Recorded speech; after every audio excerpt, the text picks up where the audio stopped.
Joyce's J, Zelda's auntie, the true queen of Hyrule.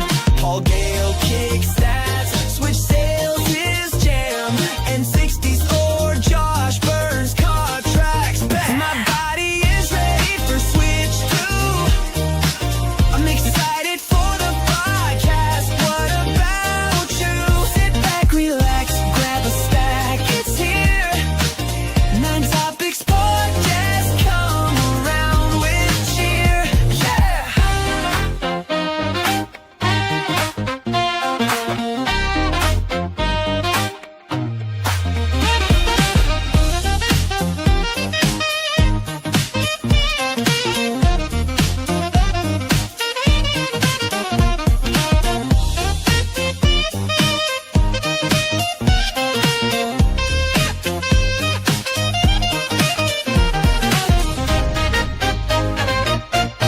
Yeah. Nine Topics Podcast. All things Nintendo. No. I'm my intro already, and it's like, oh wait, we're doing it again. Oh no, Paul, something's wrong with Paul. Paul, what's going on? What happened to you, Paul? I look perfectly fine. I don't know what you're talking about. I think Paul's upset because of the number. I look He's just filling in wonderful. for Paul tonight. Yeah. Do not feed that thing after midnight. Oh, wait. Isn't that Gremlins? Gremlins, right? Yes. All right, welcome to the Nintendo Podcast. It is Friday, my friends, the best time to end your weekend. I mean, start your weekend and end your week.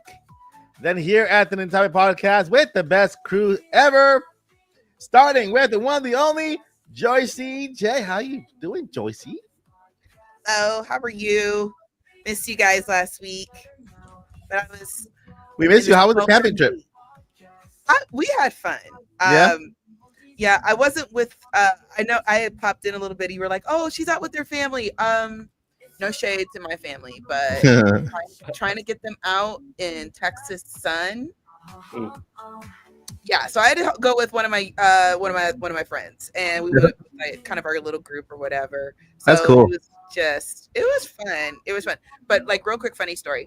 Mhm. Because it was so hot, and when I say hot, I mean Joycey's got her hair all the way up, braided up, scarf on. Just every bottle I drank, I literally sweat three more.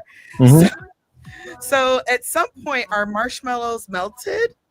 Oh, And man. so around the campfire, while we're telling ghost stories, Yeah. I'll tell you mine later. The marshmallows kind of melted into marshmallow loaf in the bag. So we're going around the campfire, and everybody's just taking a glob of Blob. marshmallow loaf and trying to put it on their skewer. And we had roasted marshmallow loaf. Man, Hey, that's hilarious because it's already hot. and we were right by the lake, though. Yeah. Right on the lake. Like, I'm here, there's the lake. Oh, that's cool.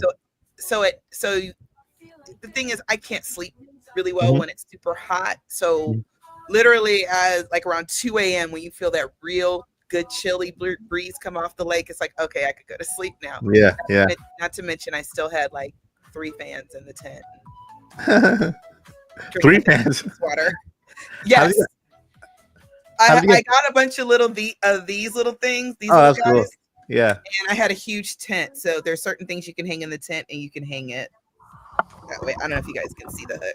It reminds me of an episode of Parks and Rec when they go camping, and there's one of the characters in Parks and Rec. He just takes his entire camp. He takes his TV, a PlayStation, just a whole bunch of things, and he hooks it up to the battery of the car.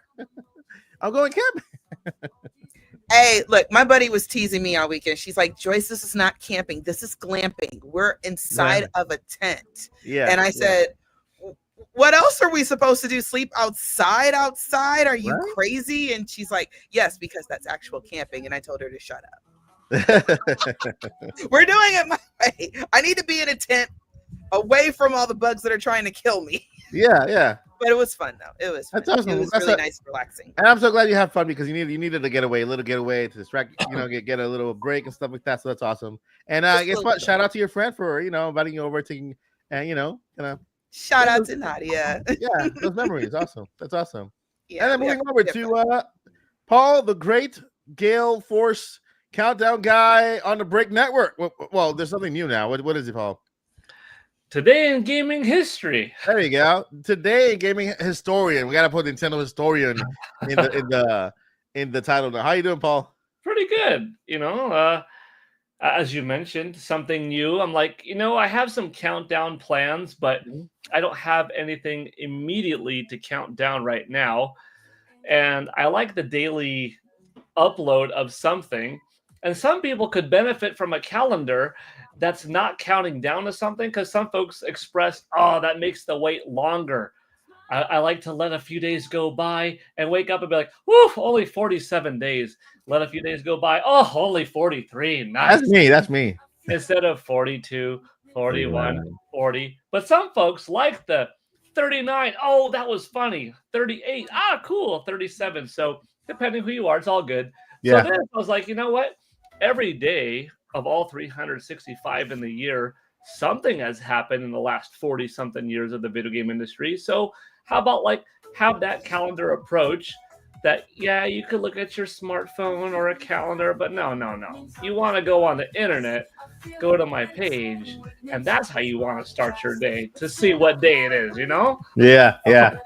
Yesterday Yeah. was Virtual Boy anniversary, Sega Genesis anniversary. Today was Metroid's anniversary, and then tomorrow, and there's a lot to choose from every day. I mean, yeah, I bet. I'm not I'm going to be in trouble in the middle of November when that November 18th window, I come out with 15 videos. We're losing your voice a bit.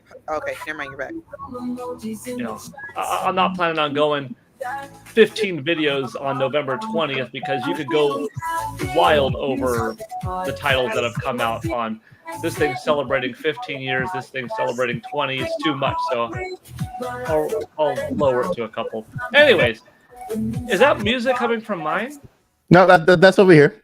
Okay. I was like, It is a little loud. I couldn't hear some of what Paul was saying. Yeah, so sorry. I lowered it. All right. So Paul, you can tell I follow you because I know what you're up to all the time. So yeah, I think that's actually a good idea. I think instead of a countdown, a calendar with whenever there's something happening in history. Today is so, and this happened today. Nice little shorts. So that's actually a good idea. Good job on that. Paul, when do we get the Paul Gill Network app? Oh, that'd be a good one. I want a calendar app with gaming facts and Paul counting down to different games and playing games and doing martial arts. Work on that for me, Paul. Well, there was that one content creator collaborative calendar. That's remember that? Content creator collaborative calendar that I wanted to do and have it be a 12-month calendar. And, each of the 12 people or 18 people, have a nice video game centric calendar pose. Or if they don't have a favorite character, just of their game room, of their setup that their YouTube fan base, whatever, enjoys. But otherwise, I would take July, for instance. I would dress up as my best Ryu from Street Fighter, since that's one of my favorite characters. And July's calendar photo would be me in a nice badass pose or whatever. And throughout the 31 days of July, there would be interesting facts on July of this is so-and-so's birthday. This is the 25th anniversary of this game. This is when this console came out in 1991, etc. Mm-hmm. You'd have a physical version that you could have, just normal photos and just cool stuff of people that, thousands online, smaller creators, bigger creators, and a digital version. And the digital version could be updated as time goes on in the year. We don't know Metroid Prime 4 Beyond's date yet, but should this calendar have come out a few months ago, we could update it via the app that when it does come out, now we plug it into November 20th. So people that downloaded this content creator collaborative calendar, mouthful, they get to see, Metroid Prime was added to it. And that's a really cool, unique things. So you've got the video game history side of things, your content creators that you're a fan of, whatever. You could say, hey, 50% of all proceeds go to charity, and then the other half of it gets split between the 12 content creators. And like, that's just a dope idea, but never happened. I think it will happen someday though, because each time I share it with anybody, anyone who hears it is like, that's interesting. I wouldn't mind buying that, or I wouldn't mind being a part of it. Mhm. For now, though, Joyce, I mean- since you got me all excited on talking about something like that, that's been in the mind for a couple of years. But for now, We spoke about that like year one of the podcast. there's this. Yeah, we Okay, went so on, how do we do this then, Paul? How do we make this work? remember how we I have to find 11 people or 17 to do a July through December calendar with, because I don't Mhm. think you start off an 18-month calendar and finish in June.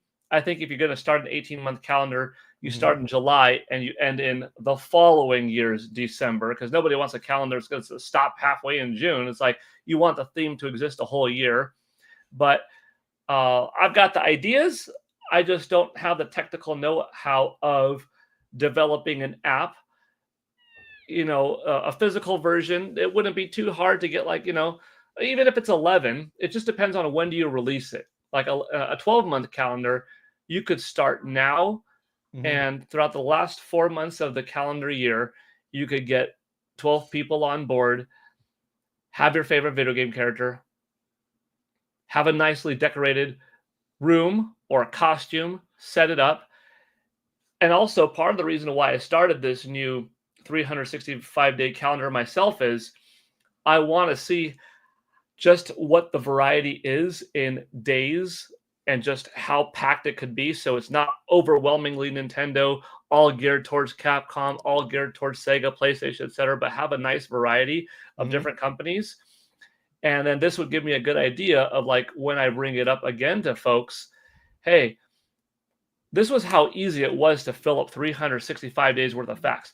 You have your cat calendars, your religious calendars, your sports calendars that satisfy all different demographics, but there Mhm. doesn't exist a video game calendar with lore. And whether you have it up like this or in digital format, you wake up in the Mhm. morning, you swipe up your phone. Oh, it's August 16th. What came out on that day? 1977 in television release of Dungeons and Dragons Advanced. Oh, that's pretty cool. And that's your thing for the day. What's coming out today? If there is something, Dragon Drive, which isn't quite, but you know what I mean? And you could click Mhm. on it. And when you click the tab, then it would give you a little bit of a link. This is the digital app version of it. And the link would take you to, like, an image, maybe a Wikipedia posting of that game that I mentioned, unless if the game has a specific website, because it's a modern game, like that's on Nintendo.com/Metro Prime 4 Beyond. And if it's a new game that's coming out, it could take you to the YouTube video of that, so you could get more information on it. If you have companies collaborate and Nintendo's like, hey, Way Forward is like, hey, Microsoft, Capcom are like, hey, can we provide you the link or official art asset so that on that calendar date of August 31st, it blows up? Do you want to have the main August 31st just be that character? Or do you want it to be split between a couple of things? Or how do you wish to expand it? There's a whole lot of stuff, but I've been planning this for a couple of years. I shouldn't say planning, but just thinking and evolving on the concept for a couple of years. And I think it'll happen one day. How big will it happen? I don't know. But you Mhm. can see that the vision is very big in terms of all it could be. But at the very least, a paper calendar, keep it simple with the dates. A digital calendar, keep it simple with the dates and maybe some updates. But then, sky's the limit. This is a pretty dope idea. Yeah. Anyways, Oh, we- woo, we- that was too long of an introduction, but Joyce had gotten me talking. So But thank you. just Blame it and on sorry. me. a Thank reminder. you, sorry, just- and you're welcome. But just a reminder, we did have that idea on season 1 of the podcast where we were going to do a in topics podcast calendar with all the cast at that year. that were present. I think we can still do an Topics podcast calendar if the chat wants to see one. Right? Joey C handles all the Zelda stuff. Paul handles the numbers. Josh handles the Mario Kart stuff. I handle the modeling, and you know, we can do something cool. Something cool. Can Right? we be airbrushed? We can airbrush, yeah. We can do airbrush, yeah. Airbrush. All right, so Josh, how are you doing today? Sorry, I'm Josh. so good. No, it's all good, man. It's all good. I'm so stoked to be here. Yeah, Lon Lon Rancher. Let's go. Let's go. Farmers only. You can find me. No, super stoked to be here. It's been a really, really fun week. Yeah. I've been playing way too much Madden and still getting a little bit of Mario Kart time. Mhm. Yeah, it's just been a great week. Super excited to chat with you guys. So That's awesome. That's awesome. All right. And I've been good. I've been good. Spent a couple of days.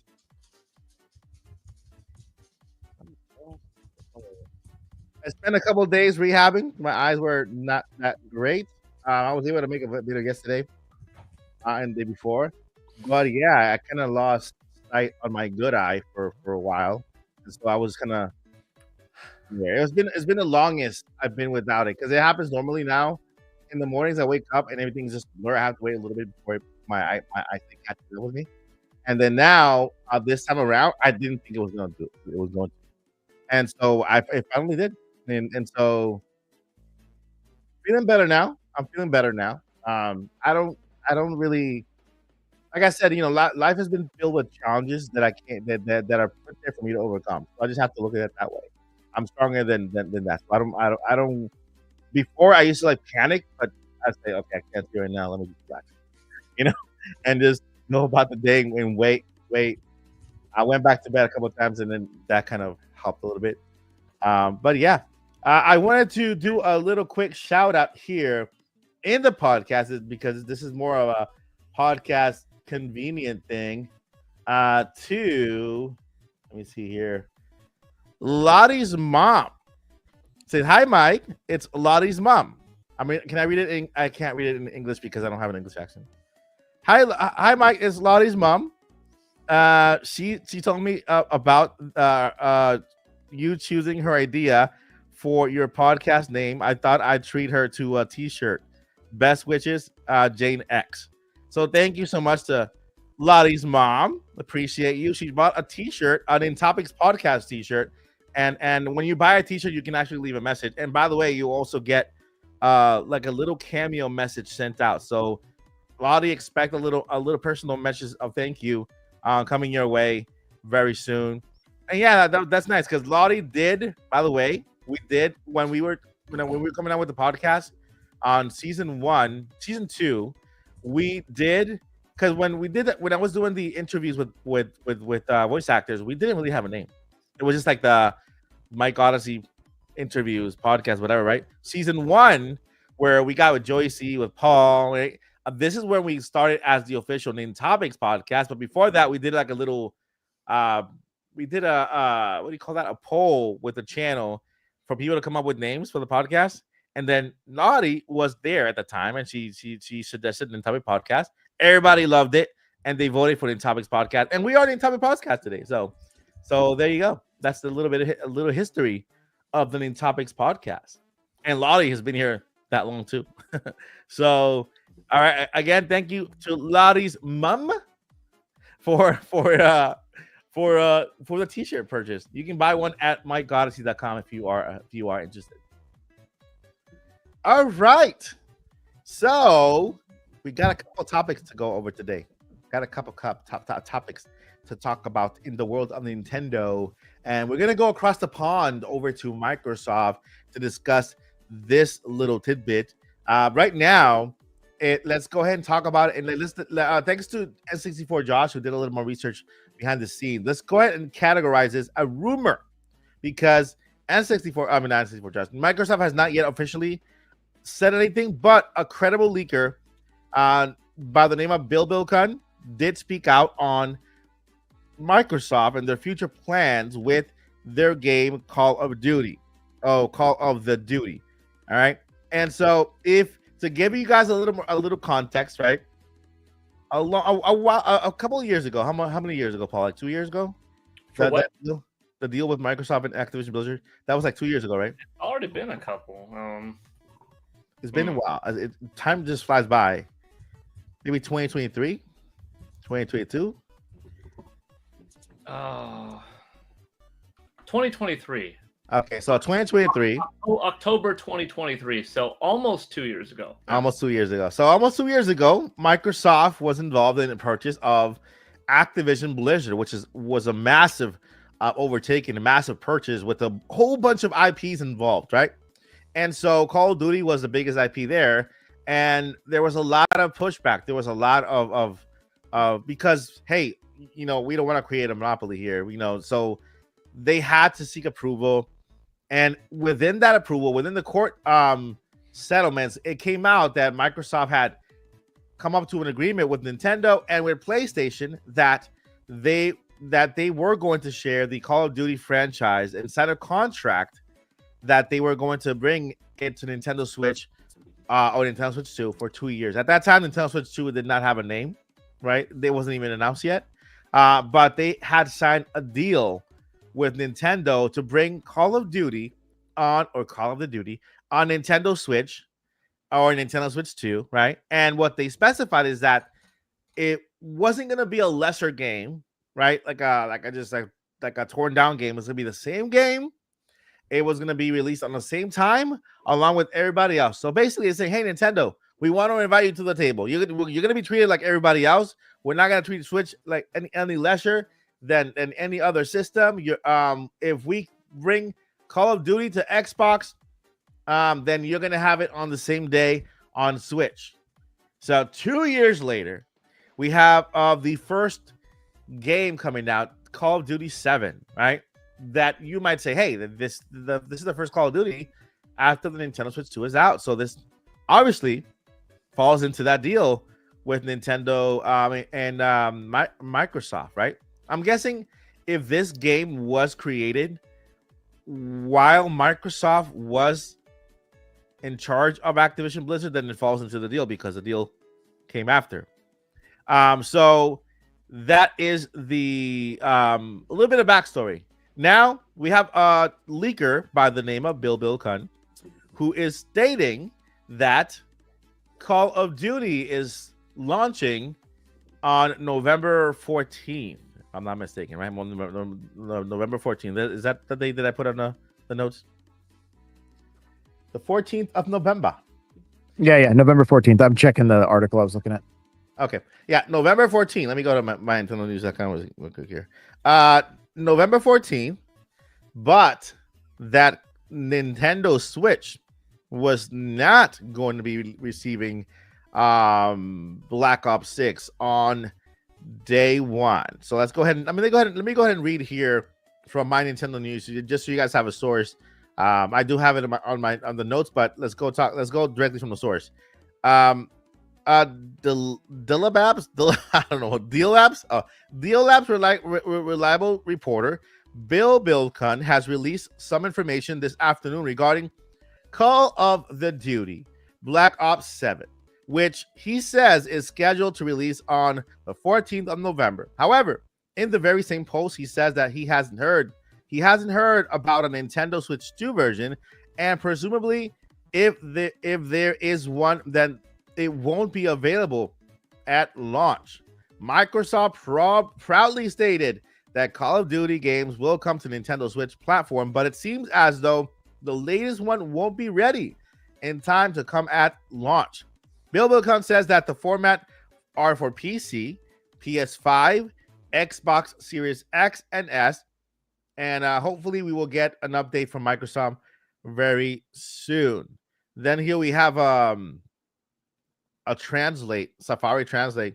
We can also confirm that Call of Duty Black Ops 7 will not be available on Nintendo Switch 2 when it launches this year. On the other hand, it remains uncertain to date whether Activision plans on later port on the new console. Safari Translated thingy there. So with that, I got a couple questions here for the cast, because I have my, I remember when Microsoft bought Activision Blizzard. I first thought to myself, this could be either go very, very good, or this can go very, very bad. Okay, this could be very, very good for the industry, or this can go very, very bad for the industry. And so far, in my personal opinion, I think this sucks for the industry. Microsoft buying all these IPs and literally doing nothing with them, no announcements, no absolutely nothing, and on top of that, laying off complete studios. It's something that I'm like, wow, this is not good. This is not great. And then on top of that, I think it would not be great for Microsoft to skip out on Nintendo Switch 2 at launch. I think that's when it matters. When you launch a Call of Duty game, what's the point of launching a brand new game saying you're supporting Nintendo Switch, but then launching it 6 months later when the game is practically old already, right? And so, in my personal opinion, I don't think Microsoft has been doing so well. I mean, they have so many great franchises under the belt, and that they could be, pushing forward, make a statement, go on stage like Marvel does and say, hey, we own all these franchises here, right? We own Banjo-Kazooie. Expect one in 2027 or blah, blah, blah. Currently working, whatever, right?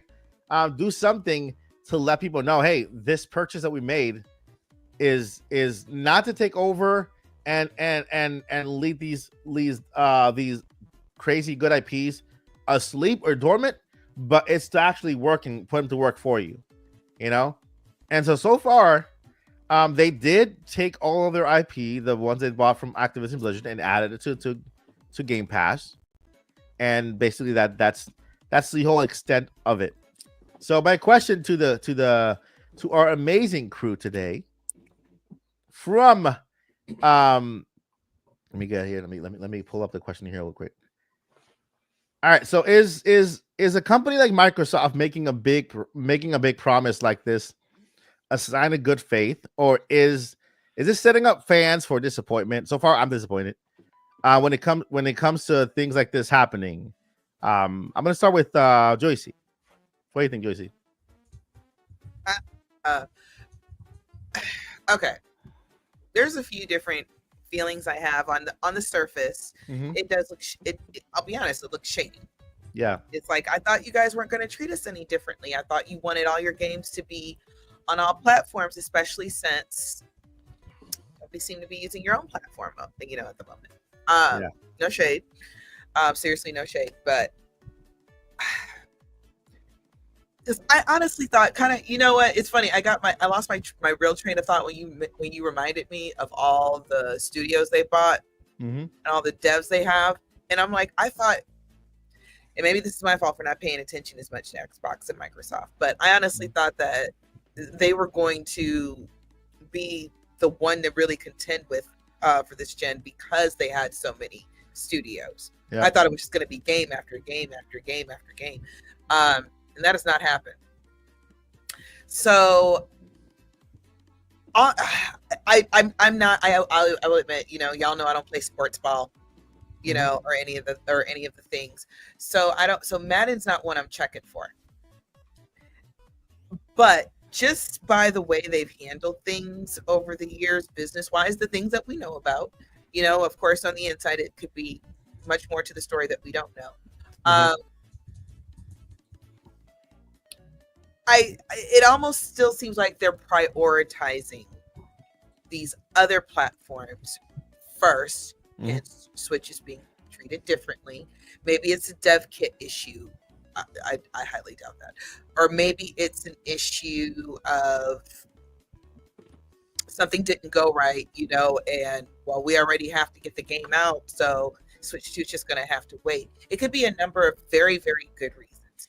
But for fans on the outside, there's no real actual reason.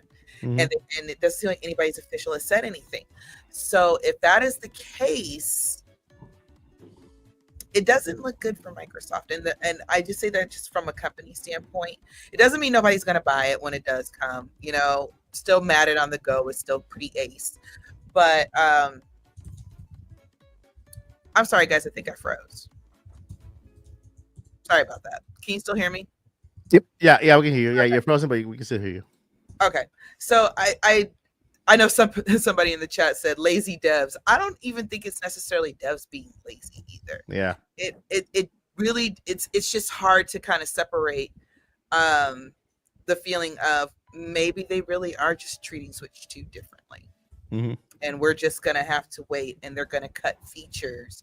And I know they said they wouldn't, but what if they do due to some kind of something different that the Switch 2 has that the other consoles and the PC doesn't, or something? So I don't know. For me, the jury's still out, but it does feel like, okay, you're just treating it differently. Yeah. What engine is Call of Duty built on Unreal Engine, or what engine do they use to build the game? Do they have their own? I think it's proprietary. I'll check, but I don't. It's not Unreal. Okay, so it's their own engine. I believe so. IW Yeah. engine, I think. Yeah. IW. Yeah. Okay, Infinity Ward, something like that. Infinity Ward. Yeah, something like that. AW. Because if they did, I mean, I can't really. I'm. It's hard to believe that at this point in time, they haven't really added, because you built a game on an engine, then you export to platforms, but you have to optimize that engine to be able to build up and then export to different platforms, right? Is that does that sound correct to you guys? Mhm. You know, so wouldn't it be easier for them to build and export to Nintendo Switch 2 rather than just kind of, you know what I mean? And I cannot, I'm sorry, but I can't believe that Microsoft, after that deal they made, they didn't have a dev kit. You know what I mean? There were only certain developers who had dev kits, and Microsoft being such a major player, bigger company, I cannot believe it has to be a dev kit issue, at least with them, right? You know, and I would put developers in this category. Let's say Sony had a deal with Nintendo to bring some games over. So Nintendo's going to offer them a dev kit to make sure those games make it to Nintendo Switch, right? I can see this happening with other not lesser but more like, you know, other third-party developers. But I know Sega also had a dev kit. I think I read an article, they did have a dev kit the entire time for the Sonic games that are coming over. Sonic Worlds, I think it was Sonic Worlds. Is that the new racing game from Sonic? Crossworlds? Crossworlds, yeah. Like September 25th or something? Yeah. And they did have a dev kit with them, and Sega is a major player with Nintendo, major partner. And so, what do you think, Paul? Given that the deal finalized in October,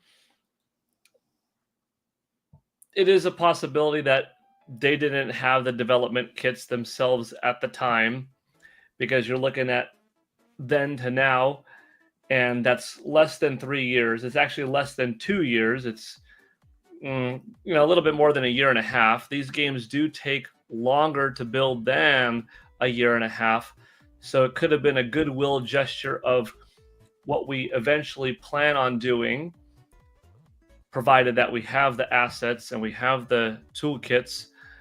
So even though it was unfortunate that they wouldn't be there at this holiday season within the console's first 6 months, that may be moving forward starting in November of 2026 through November 2036. That's the 10-year window that we see.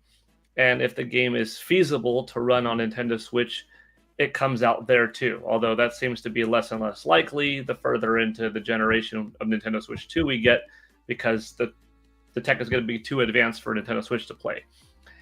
We do know that Microsoft has some type of development kit, though, because Tony Hawk's Pro Skater 3 and 4 came out, and that's by Activision.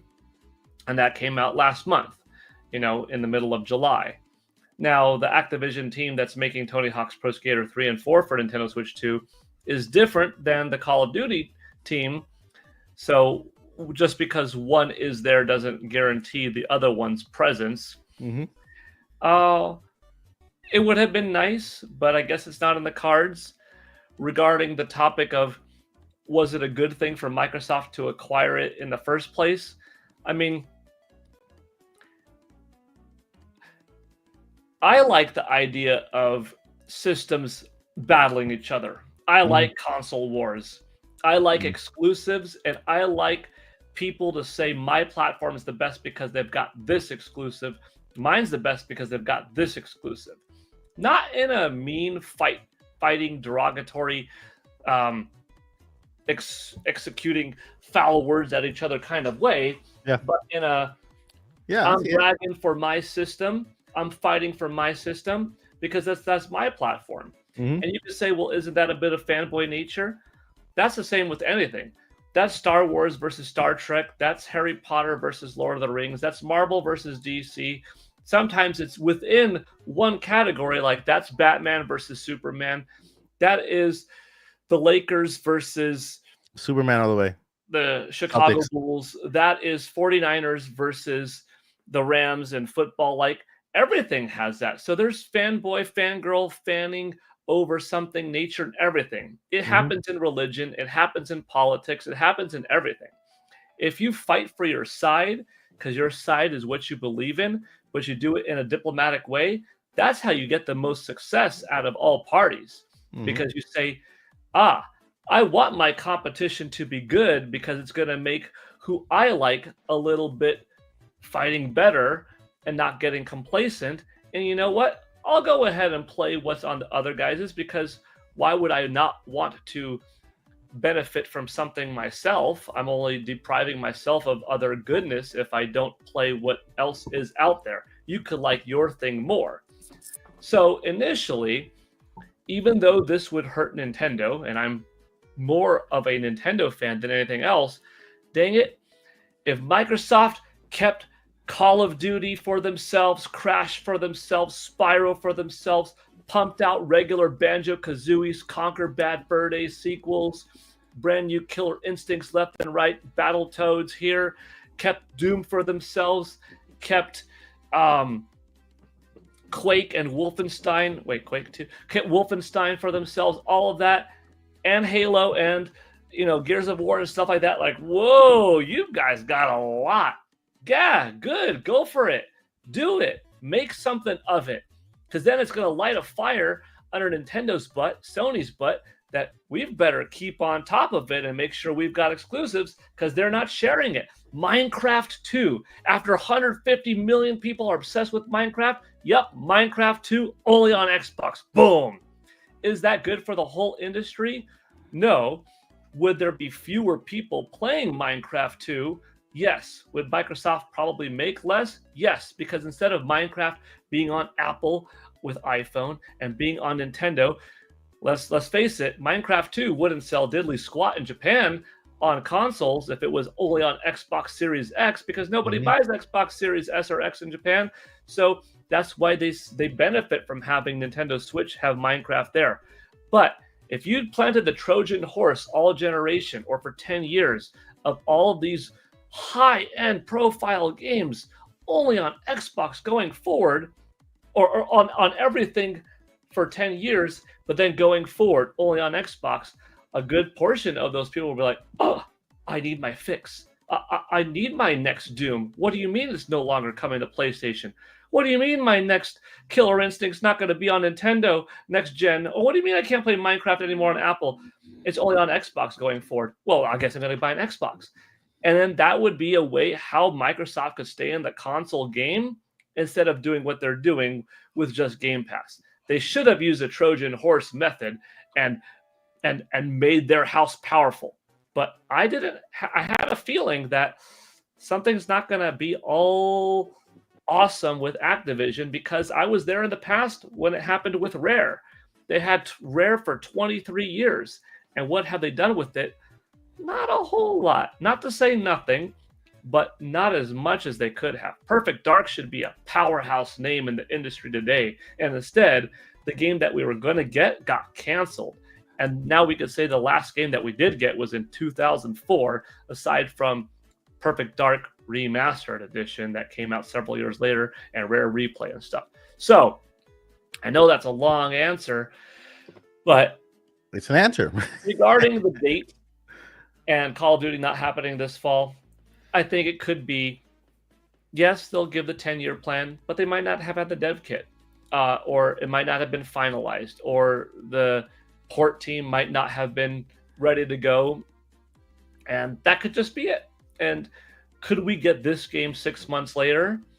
Potentially. And could people still be interested in an older game?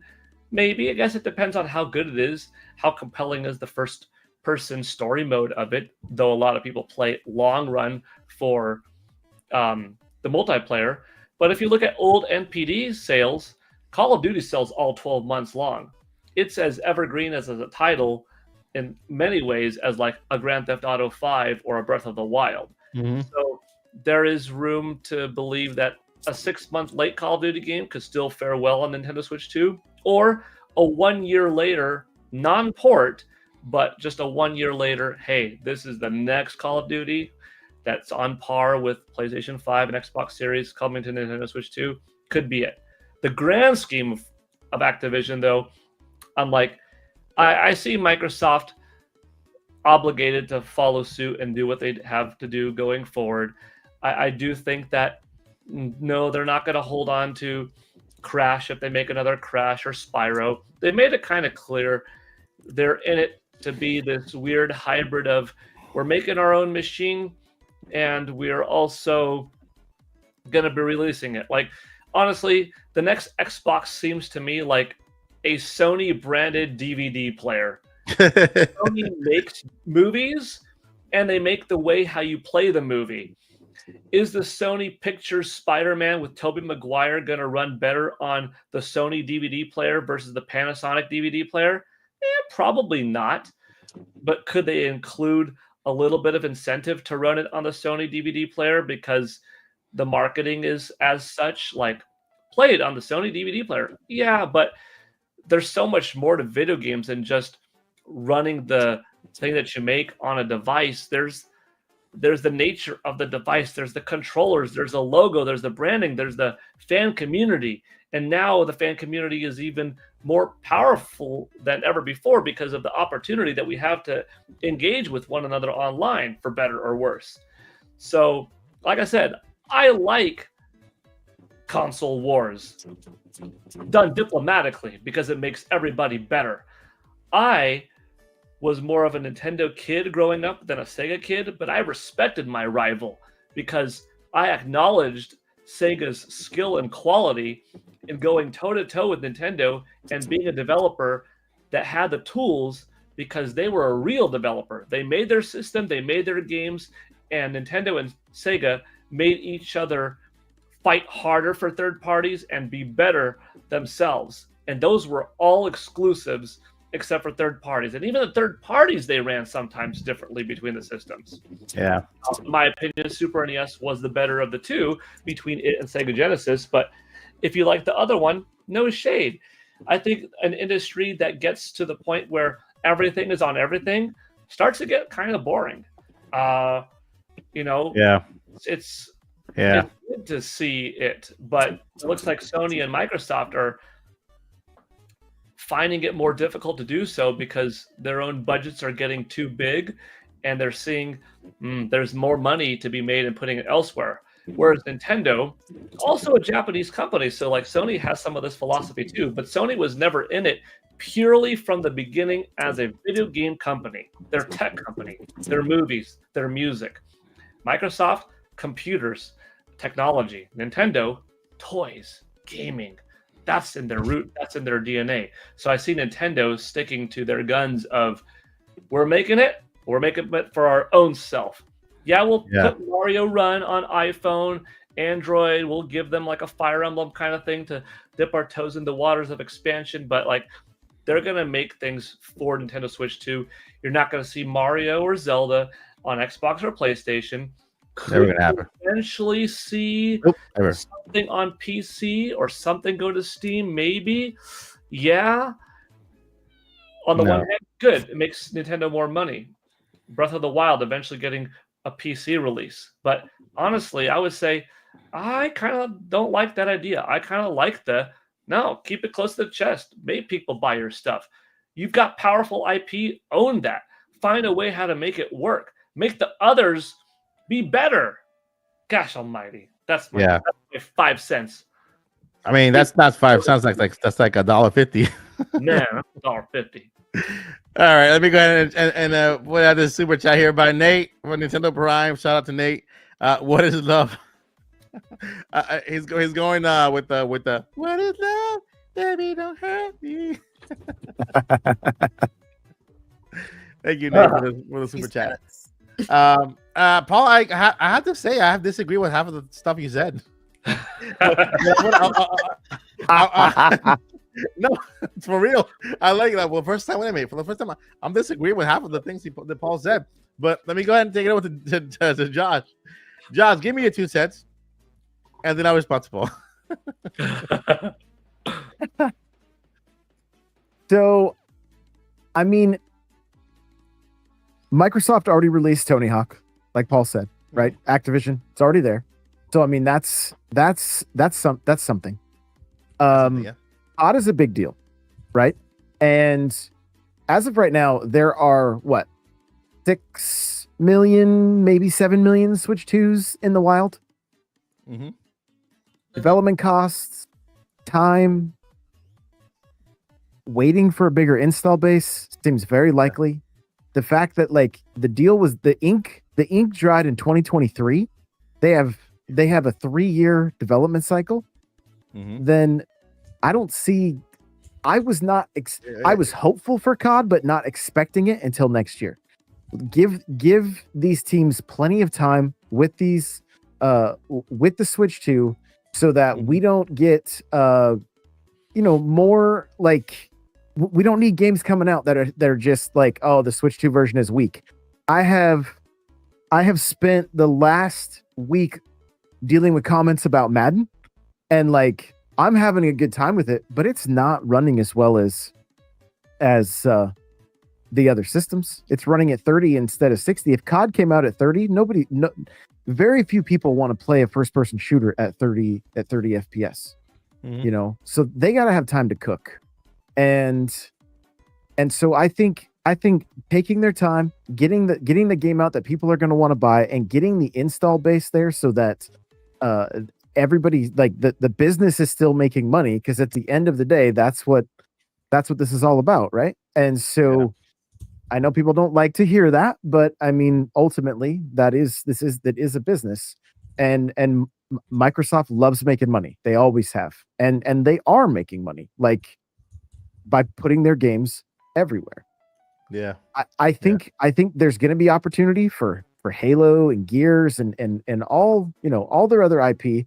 Fable, I think, could do very well. I think they could release remakes of the old Fable games. I think the new game would probably do well on Switch if it's good. Mm-hmm. And so it'll get here. It'll get here when it gets here. And I'm not I don't think they're not holding up to their promises. There was just no way they were putting the regular COD on the old Switch. That wasn't going to happen. It wouldn't have been fun. You could get away with games like Doom because there's the single player, but you try to do multiplayer with 30 FPS, or I mean, try playing Fortnite on the old Switch. You can't even see people that can see you. So it's that's not fun. And so give them time to cook. Let the install base grow, and I think we'll be sitting pretty. Yeah. I agree. I agree with that part. I know that the Nintendo Switch just came out 2 months ago. So we're only sitting on a 24-month-old baby, right? It's still a newborn baby trying to goo goo gagas.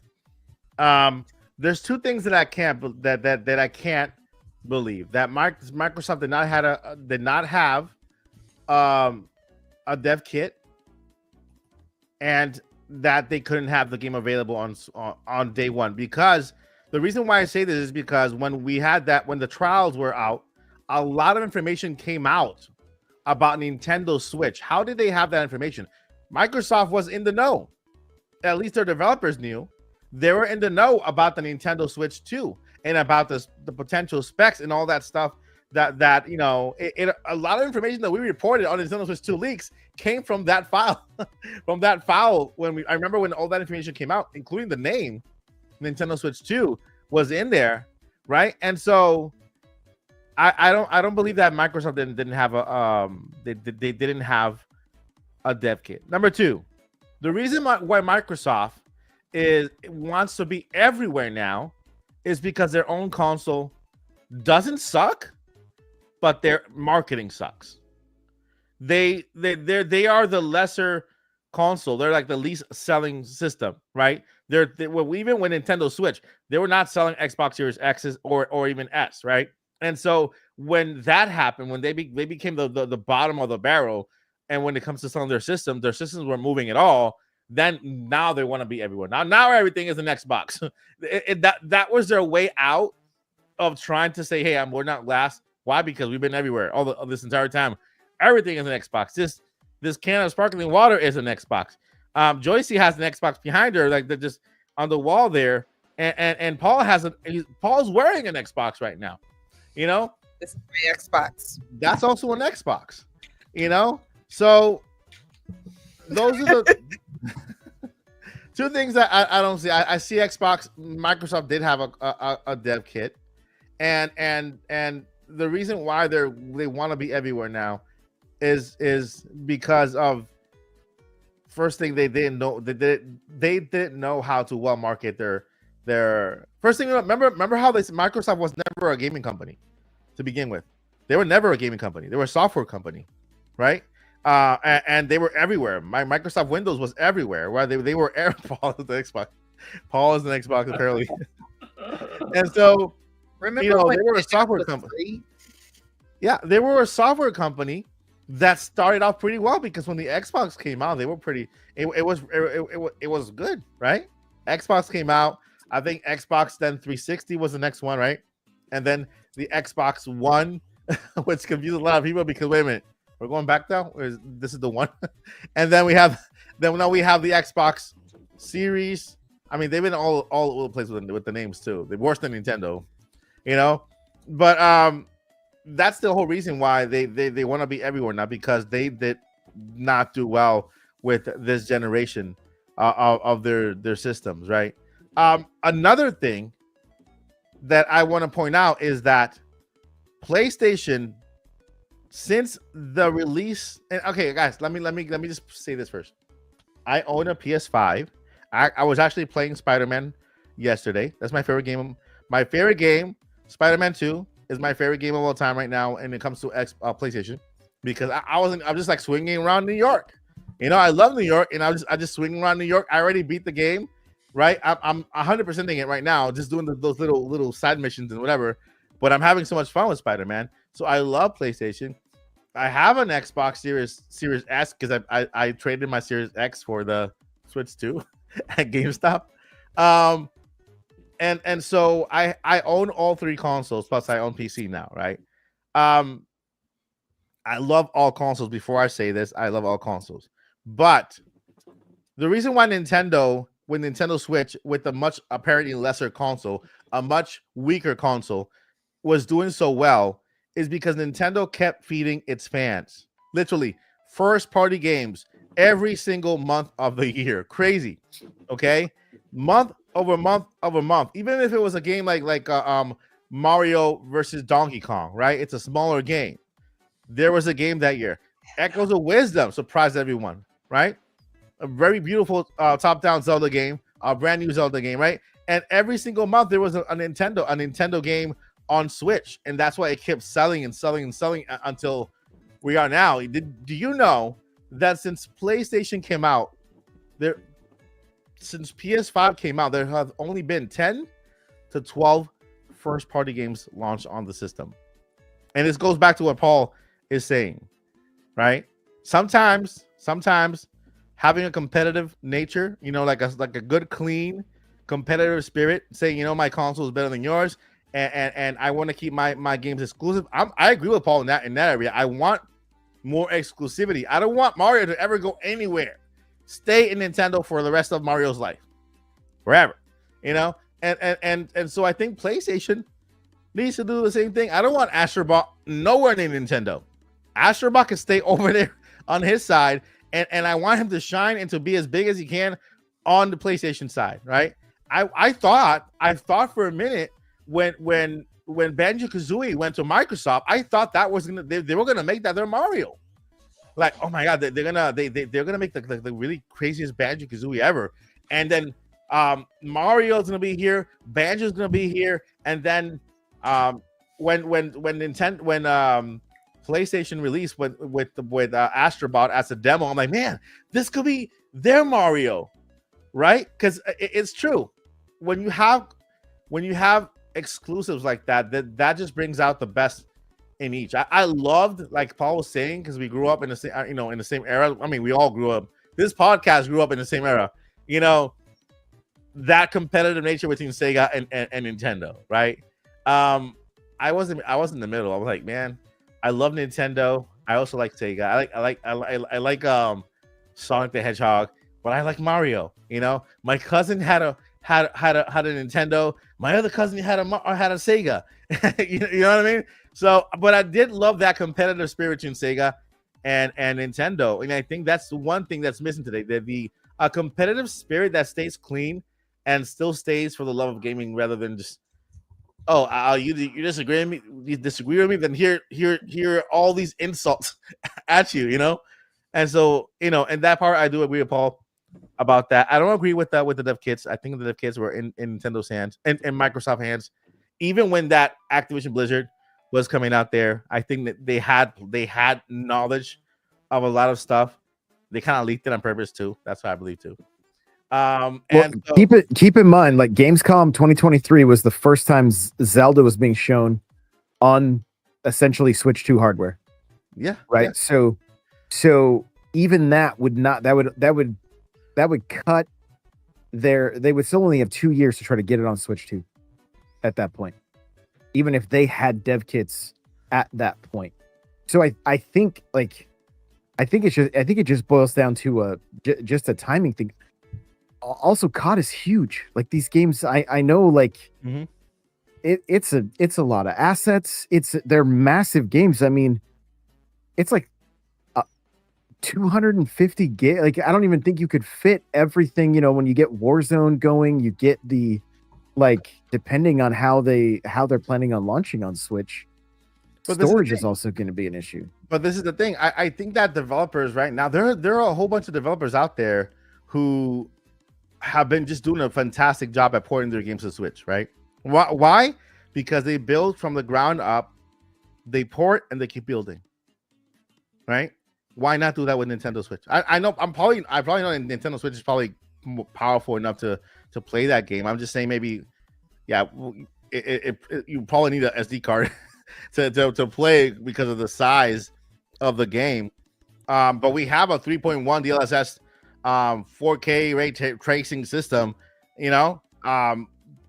hardware. I mean, hardware when it comes to the storage, that's another thing. But I think the Nintendo Switch 2 is more powerful than the Steam Deck, and that is probably getting Call of Duty 7. You know what I mean? And so again, Steam Deck is more like a PC. But yeah. Any last thoughts on the Microsoft fiasco before we go ahead and move over to the Zelda topic?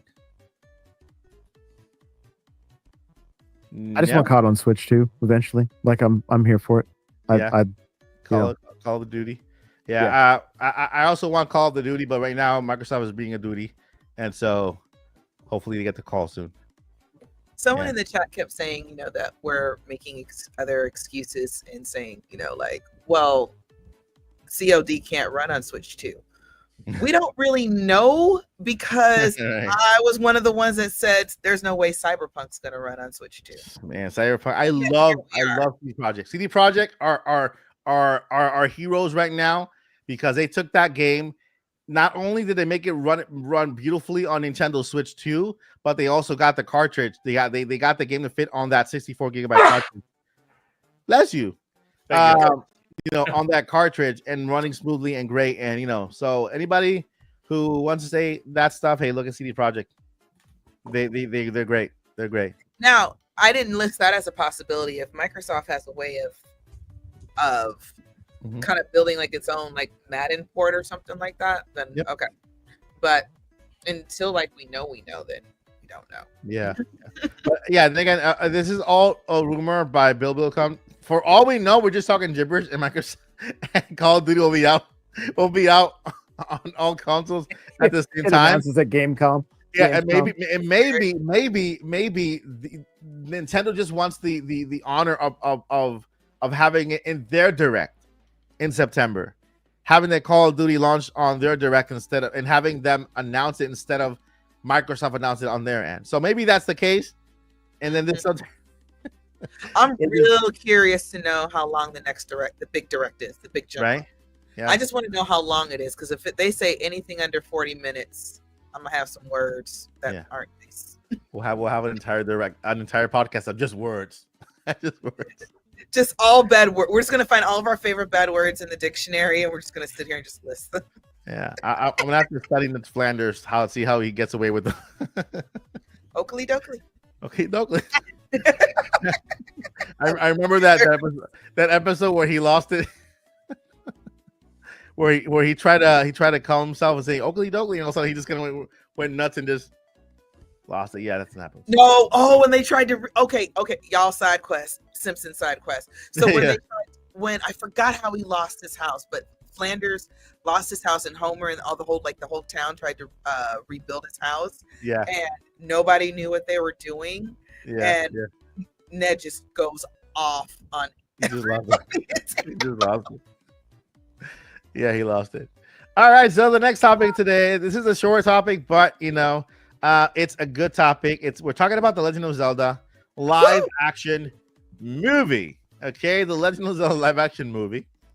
And so let me go ahead and all right. So summary in a nutshell: the new official social media account for the live action Zelda movie has sparked a ton of conversation by following only Sony and PlayStation accounts and not Nintendo. I just checked today and still not following Nintendo. The Zelda creators, fans are having a blast with the conspiracy theory that this could be a playful revenge by Sony. This all links back to a famous moment in gaming history back in 1991. Oh, you can share this one day. When Nintendo and Sony had a partnership to create a disc-based console, but Nintendo secretly broke the deal at the very last minute. Man, Nintendo, wow, that sucks. To work with someone else. Wow. Sony went on to create the very first PlayStation as a result. So hey, PlayStation would have not existed without Nintendo. All right. And this is a fact. This is a fact. That's what happened. PlayStation Sony, would exist without Nintendo. yeah, PlayStation would have not existed without Nintendo. Not Sony. Sony's an old fart. And as a result, now fans are joking that their long-awaited hilarious comeback. Sony Pictures is known for its quirky marketing, like the Venom movies, and which were all slammed by critics but were huge box office hits because they embrace a fun, meme-worthy style of audiences loved. All right. So, question for the crew. Could this really be a planned act of corporate trolling? And if it is, do we love it because it's a fun, nerdy, and nod to gaming history? Or is it a sign of a new, playful kind of corporate rivalry? Why isn't Sony following Nintendo in this live-action Zelda movie? What do you think, Paul? 5 minutes. I mean, no, 2 minutes top. Go ahead, Paul. I don't think it's anything regarding a jab at the past or fun revenge or anything like that. I think it's too early to create too much buzz or public confusion or stocks to be in flux of who's following who and why, and too much to talk about on a public matter by bringing too much attention to it? And then do you start following Nintendo America and Nintendo Japan? And all it does is, well, it's doing something else, which is making people talk in one level, but on the other level, it makes people talk too much too. So nothing regarding rivalry kind of stuff, in my opinion, just not needed at this time to get people to talk or speculate. And they'll just follow when they do. And for now, Sony's handling the movie, so from a movie perspective, that's all that's needed. That's wild though, Paul. You got to give it up. It's a wild. You create an account for The Legend of Zelda. Okay, The Legend of Zelda, and then you follow PlayStation and Sony Pictures, but don't follow Nintendo. That's wild. You give me. Okay, use your imagination and give me your best evil scheme that Sony could be preparing behind the scenes for fun. This is not real. So just use your imagination. What can Sony do to have like a playful comeback at Nintendo for leaving them on the table back in 1991? Sony could follow Philips CDI or Philips right now, and then Panasonic, Right. and then Universal, and then MGM, and then Paramount, and then HBO Max, and then Netflix, and then everything else, and Microsoft, and then Xbox, and like month after month after month, then they finally say, "Okay, All right, well, yeah, that'll be crazy. So to do my unrealistic, evil but funny take would be, okay, we'll follow everybody else first at Nintendo. I'll say this: if they do that, then I'll say this is deliberate poking jab at the past and saying, haha, or something like that. Okay. Unless if that happens, Yeah. I don't think so. But that would be funny. We're gonna follow Jimmy Kimmel. We're gonna follow Dwayne Follow Johnson, everybody. We're gonna everybody. All the Sonic movie. Follow the Sonic movie. They're gonna start following each one of us. Like, wow, I wouldn't mind. Yeah. There'll be a whole controversy when I block Sony. Right. I got. Okay. Each of these questions is meant for every one of you. So this one is for Josie. Ooh, Think about Sony's past movies like Venom. Have you seen Venom, by the way? no. Okay. So like Venom. Wait, what's another superhero one though? Because I saw a few or several. Venom is like that little slimy guy, black blurb blob. Name a different one. Name a different superhero movie that Sony did. Well, actually, Well, I mean that was technically a villain, but yeah. before the Spider-Man, the Raimi Spider-Man movies Mhm. from before, and then the Amazing Spider-Man. then the Amazing Okay. Spider-Man. Oh, I like that one. But like recent movies, Uncharted. they've been trying to give it a backstory. They've been trying because they don't have the okay, so they have the rights to Spider-Man, but they're now sharing the rights with Spider-Man with Marvel to create, and then so Spider-Man is in the MCU, but Right. they didn't give Marvel the permission to use any other villains. So that's why none of the villains have been any Tom Holland movies. Mhm. So what Sony has been doing is taking the villains and trying to create movies based on the villains by themselves as standalone movies without Spider-Man in it. They can mention a character in Spider-Man like his grandfather or his uncle, This whatever. sounds like a bunch of legal loopholes. Yeah. And so Random Oh my Right. gosh, I need to run for president. what has happened with that is that all of them failed miserably. Mhm. All the movies, the last movies, Like Superman 3. no, Superman. You talking about Christopher Reeve? Don't mess with my Christopher Reeve. Mm-mm. No. But I you know. remember who Yeah, was in yeah, Superman 3? yeah. I know who Superman 3. What's his name again? Richard Pryor, Richard Pryor. I love Richard Pryor. He's a the cool. late great Richard Yeah, Pryor. the guy's man. We can't hilarious. quote any of him on this show. Richard Pryor, you have to watch the comedy stand-ups here. It's incredible. Yeah. So they've been just flopping. Okay, okay, I forgot what the question was. So the question has to do with that. It has to do with not so good reputation on that part. Does this social media move make you more or less confident in how they are handling the Zelda movie? So I'm going to speak a little bit from a personal standpoint. I write myself. I've been reading since I was 2 years old. I've been writing since I was in first grade. Mm-hmm. I have written a lot of bad crap. Like, even as I'm writing it, even though I'm interested and I'm like, wow, this is like a really terrible story or a really terrible script or really, I don't like this character that I created, whatever the case may be. But every once in a while, you write something that you are so proud of. You know, regardless if it's fanfic, if it's a whole new brand new idea. The novel I'm working on now, it took all these years for it to come to me. And I can't believe it came to me, and it's very different. So I go on that to say, I'm still reserving my full judgment until I at least see the trailer. Mm-hmm. And even then, by the trailer, I still can't give you my full judgment because I want to see what our new Link and Zelda actor and actress can do. Yeah. So I think there's a lot of things that are scary because everybody's scared of live action. I'm the only one who's not scared of live action. Everybody's scared of live action. Me either. Okay, and Paul love everything. So Paul ain't scared. But overall, there's a general consensus of, oh my God, it should have been animated. You know, it should not have been people, even though we're in a post Game of Thrones world and we can do all these things.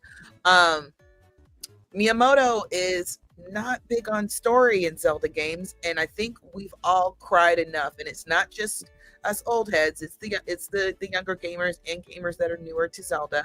They're all saying the same thing. Okay, we're totally cool with more story. Okay, give us just some more story. We really don't, just give us more story. I do believe that Miyamoto, obviously, is very intelligent and knows the difference between a video game and a movie, and knows that it's all about the story. Okay. Yeah.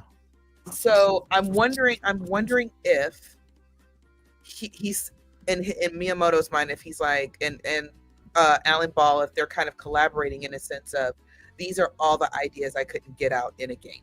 Yeah. Or I thought I couldn't get out in a game. Hopefully in the future, maybe not next Zelda, but by the time Switch 3, Switch 4 comes around, we'll actually have a better story. And I understand that Sony has a bit of a track record. I also understand that the world in general, or the world at large, actually,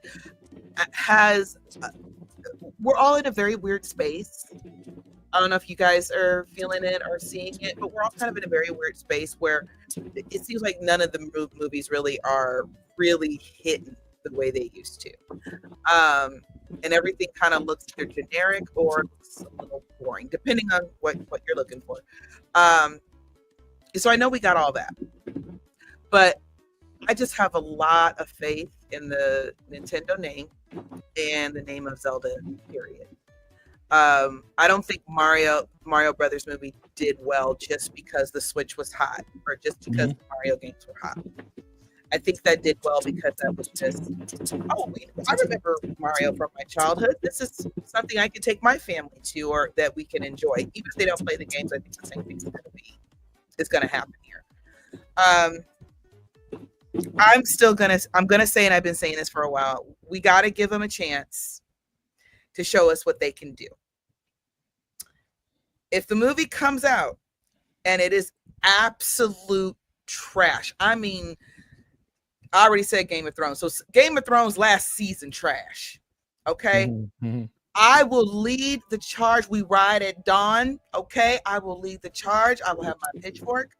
Okay. And my torches, and we will go out and we will protest in front of Nintendo. I don't know how we're going to get it together, but I'll get it all together. But I just don't see this movie being that much of trash. We have some of the Zelda has some of the best lore that they can pull from. I don't believe we're going to get an Ocarina of Time story. I don't think we're going to get a Twilight Princess story. We're not going to get a Wind Waker story. I think there will be nods to all those games, but it's going to be something brand new. Yeah. I don't even know if, and I even question if Link and Zelda are actually going to meet face to face. I know they're both going to be there, but are they both going to meet face to face? Because I'm hoping there's going to be multiple movies. Like you and I always talk about, like, there should be a trilogy and they should do it this way. I would love that. But I think they already mentioned one time that it's multiple movies. So I haven't seen anybody officially say that. Yeah, I saw it in a tweet from an official tweet. From Wes? Yeah, not from Wes. Nintendo Miyamoto. ain't gonna tell us. From Miyamoto. Have to look for Miyamoto it. said. I would Yeah. remember Miyamoto saying it was going to be 3 movies. I remember reporting on it that it was multiple movies. It wasn't just one movie.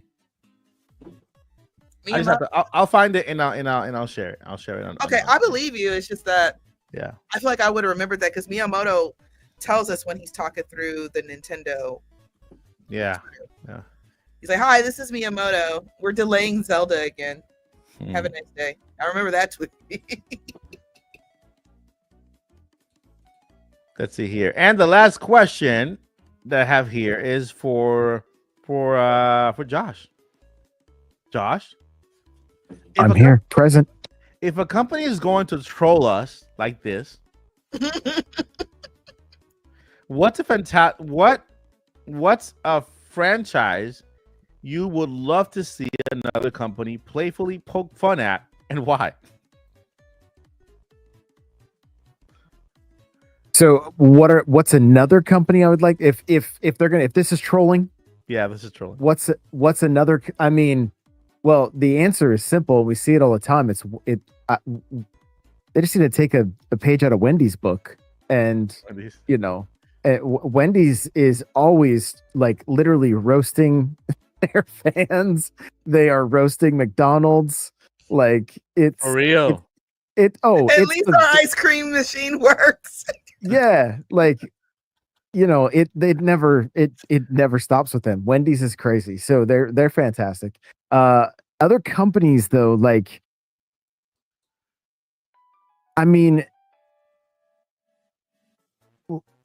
I mean, it would be fun. Like, Nintendo doesn't have much fun on X. It would be nice to see them, like, especially since they're doing this movie. If they took a picture of Crash Bandicoot from when he was out front of Nintendo and just made him the Twitter header for just a week or something. Just it's just like almost like don't forget like that we're friends now. I don't know, just goofy stuff like that. Like seeing every now and again you will see these companies chat and it's like this had to all get approved. You know what I mean? Like it's very infrequent. And then every now and again you see like some Photoshop stuff that's just absolutely crazy, which you're like, oh, I wish they could go that out of pocket. It would be super funny. But yeah, I mean to see like just anytime, like we saw it this last week, KFC and Popeyes were doing it. Like they were going after each other. Oreos and Sour Patch Kids they made it look like they had a breakup, And so I think all this kind of stuff is just brilliant marketing and can be a lot of fun. But when you got too many suits and ties, it gets to be tough. Yeah. Just off the top of my head, like my dream, like to see, like I don't think we see the classic Coke versus Pepsi rivalry as much as we used to, and I'd like to bring that back. See those two kind of go head to head a little bit would be cool, like it was in the 80s and 90s.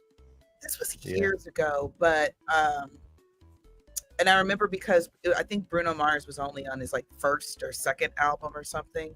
Yeah. It was before we all like really knew like, oh wow, that's Bruno Mars. And like all the celebrities that were going to the Grammys at night, this is when Twitter was fun. That's how long ago this was. They were all just like sneak dissing each other. It was all in good fun. Somebody said, I bet I win more Grammys than you. The other one said, you shouldn't have had this feature, just going back and forth. And I remember Bruno Mars just saying, hey, I want to get in on this Twitter beef. And I forgot, I think he called out Lady Gaga. It's like, hey, Lady Gaga, I don't like you either.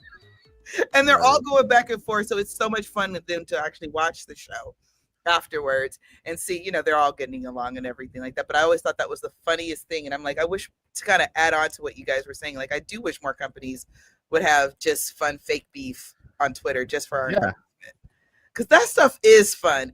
And I think when Nintendo when Switch when it was Switch, I forgot what year this was. It was either like the second year maybe a Switch when Dark Souls came.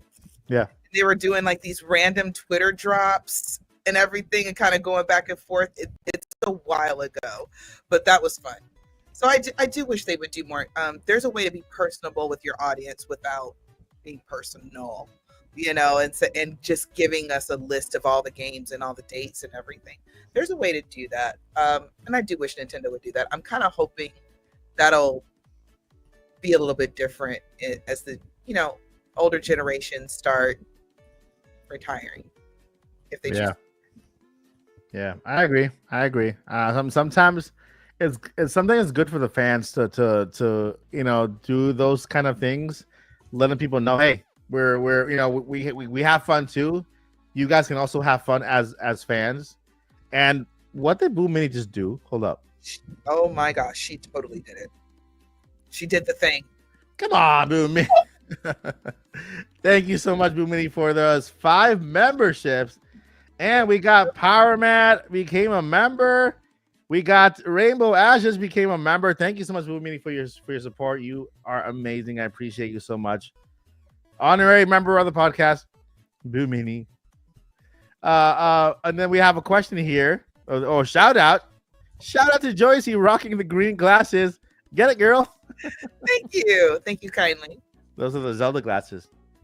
They're actually not green. It's wild. In person, they are, I want to say they're more turquoise, which is still a variation of green, just more blue in it.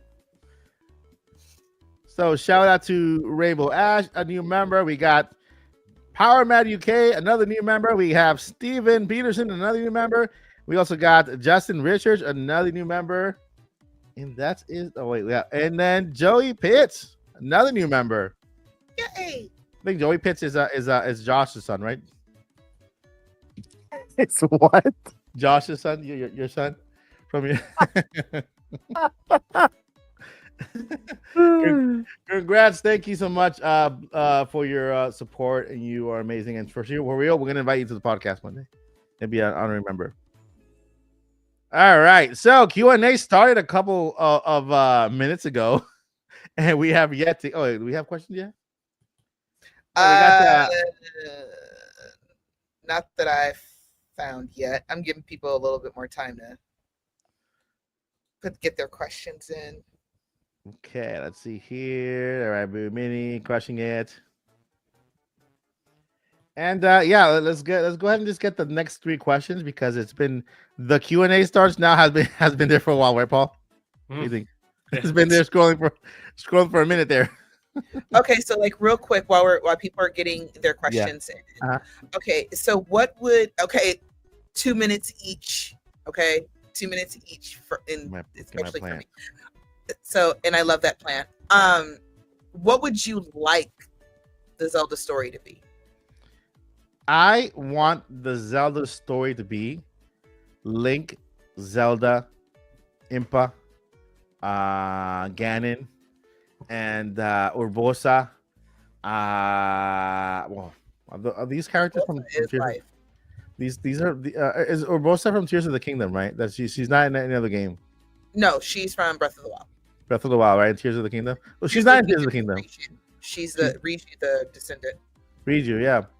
All right, so I just want a straight up Zelda story, you know, like one that introduces new fans to the lore, like an entry level to the lore, right? They can get to know Zelda, Link, and Ganon, which are the main protagonists of the whole thing, right? And so Zelda, doing her thing, Link doing his thing, right?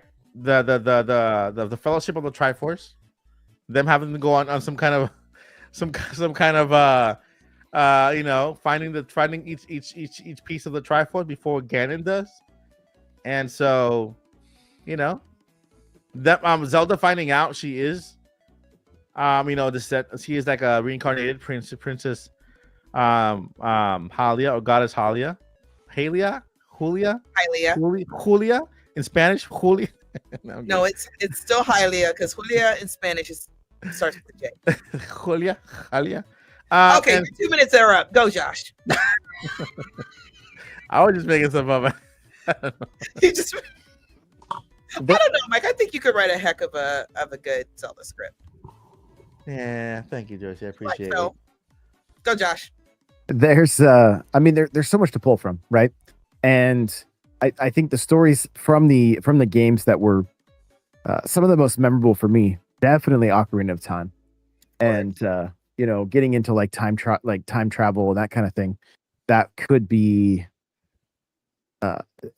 interesting. But then we would potentially also have an older Link and an older Zelda, and they'd have to be cast, right? Which I don't know if you guys watched the House of the Dragon, the way they moved the characters, and the casting was just so perfect. So, something like that could be kind of cool, especially for the Targaryens. Yeah, I wouldn't mind, honestly, if like we really focused on the stories of each character, meaning like Zelda, Link, and Ganon, and then maybe there's even a fourth movie where it all kind of ties everything together. I do, like I said earlier, before I said the last time we were talking about this, like I just want something dark. I want something gritty. I want something that really pulls people in. And the Fellowship of the Triforce. The first one they found one, the second one they found the other one, and the third one they didn't find it because Ganon has it. There you go. And then the fourth one, 3 movies just to finally kill Ganon. I want to kill Ganon by the third movie. I guess fine. Okay, Paul. 2 minutes, go. What would you like the Zelda movie to be about? If you don't want to pick a movie, you can pick a game. I'll let you pick a game.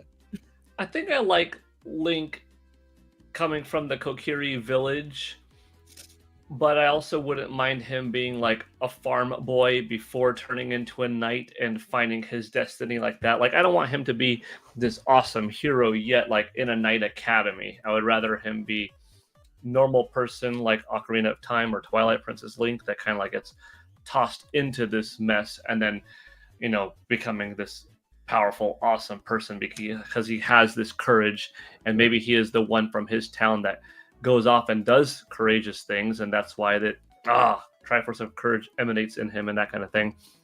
Zelda, though, is this established princess already, does have a responsibility with studies, with fencing, make her, known to be with swords, maybe encouraged to practice some magic, that kind of thing. Martial arts, choreography. I see her and Impa training because she is her. What would you like the story to be, though? Like, what are they training for? To do what? Supervisor. The constant need to be the best just in case, because the royal legend says that once every so often, the goddess will be reborn, and it could be you. And I just feel normal and stuff like that, and da-da-da. Man from the far east is coming to town. Sounds a little bit Ocarina of Time-ish, but I think that's a fine place to have some of this movie be having its roots from, but not an Ocarina of Time film, but just, inspired lightly by that. It's got to be its own thing, but you could see, they pulled a little bit of Ocarina, they pulled a little bit of Twilight Princess. It still existed as its own, original story. And then you fight some boss battles, you go through some dungeons, maybe you fight Ganondorf at the end, but you see that it was only Phantom Ganon, and then that's why we see the need of a trilogy, because you don't have the movie end with, on the first film, Thanos, Darkseid. You got to lead up to it. That's the big villain in the DC, in the Marvel. But you also want to have Ganondorf's presence in the first film, I think, because he's so notable. He's so cool. If you have Henry Cavill or somebody be Ganondorf, you want to use that star power to attract. But I think you have him as it was revealed to be Puppet Ganon or something like that, and like ha ha ha ha ha. There's more to me, and you have a second film, and there's some other underling that is more powerful. And in the third film, you have this final confrontation between Ganondorf and Link and stuff, and Zelda's there to help out, and you got some time traveling elements. I would like to see that. Yeah, I can't wait. I could go on and on too long, but I am in love with the ideas that they could have, and I'm confident it's going to be good because Nintendo's funding 50% of the project, and the movie's not going to be not good if Nintendo's going to have involvement and Mr. Miyamoto's on board with ensuring, no, we're never going to have a Super Mario Brothers 1993 situation again. Nintendo is too big now. Zelda's too big now. Yeah.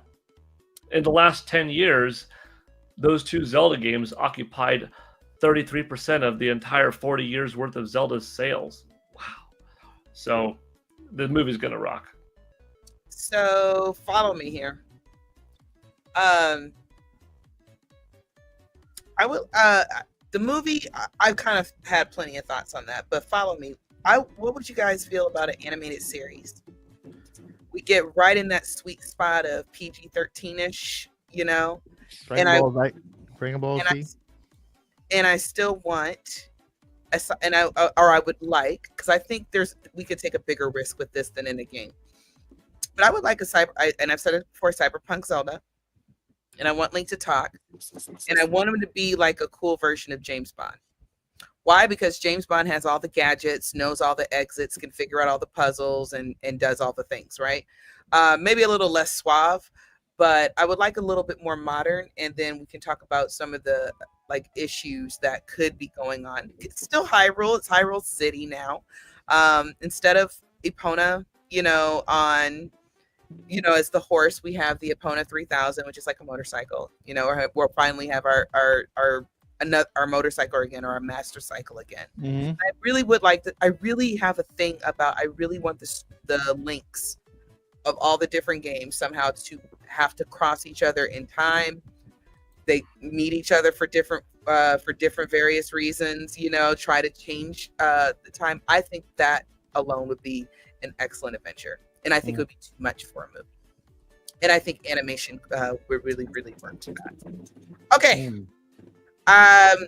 Y'all supposed to be sending us questions. Listen, there's a really weird comment here. It says at David Patterson, I will be live tomorrow. Was the game Towerfall? I never tweeted that or sent that message. No, I did. I did not mean to.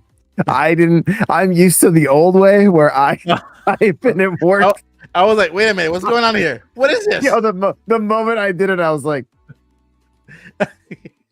I have no idea what's going on. If you look in the chat, there's a response to David Patterson by me. Apparently says, "I will be live streaming tomorrow. Was the game Towerfall?" And then David Patterson responded. I'm pretty sure he was confused too. Yeah, my bad. My bad. You're good. I gotta go back up a little bit because people are saying they sent questions and I'm not seeing them, and I'm kind of low key freaking No, out. I didn't see any questions either. I've been trying to keep an eye out, the one that works. But Oh wait, here I found yours, Lottie. Pokemon fan Sweet Pea, if you can hear me, I don't see yours. Please send it again. yeah, if you can go ahead and send it again, then we can go ahead and highlight it. Yeah. All right, let's go ahead and go with the questions we have. Well, Pokemon fan, is it super chatty only? No, it's not super chat only. It's open for everybody. Sorry, I shared the wrong message earlier, so it's not for super chats, guys. This is Q&A. Anybody can ask questions. Shout out to Cup. I understand we're all broke, so ask away. It's completely free. Yeah, let's talk about that and how. Never mind. I said I wouldn't get on my soapbox. Okay. Shout out to Khabib. I really hope I pronounced your name correctly. So, Mike, this is for you. If the Zelda movie did flop critically and commercially, how will it impact the future of movies based on other Nintendo IPs? I don't think it will impact at all because I think this is a one-time thing with Sony and Nintendo.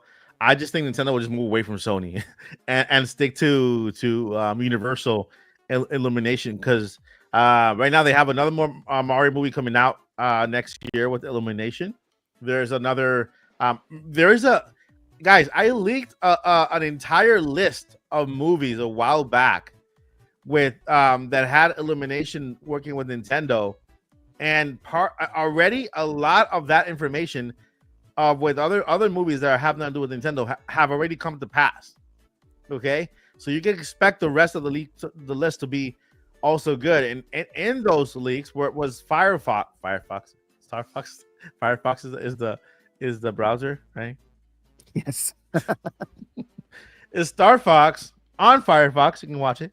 And so, you know, I don't. First thing, I don't see this movie flopping just because Miyamoto is heavily involved in it, and like Paul said, Nintendo does own 51% of the control.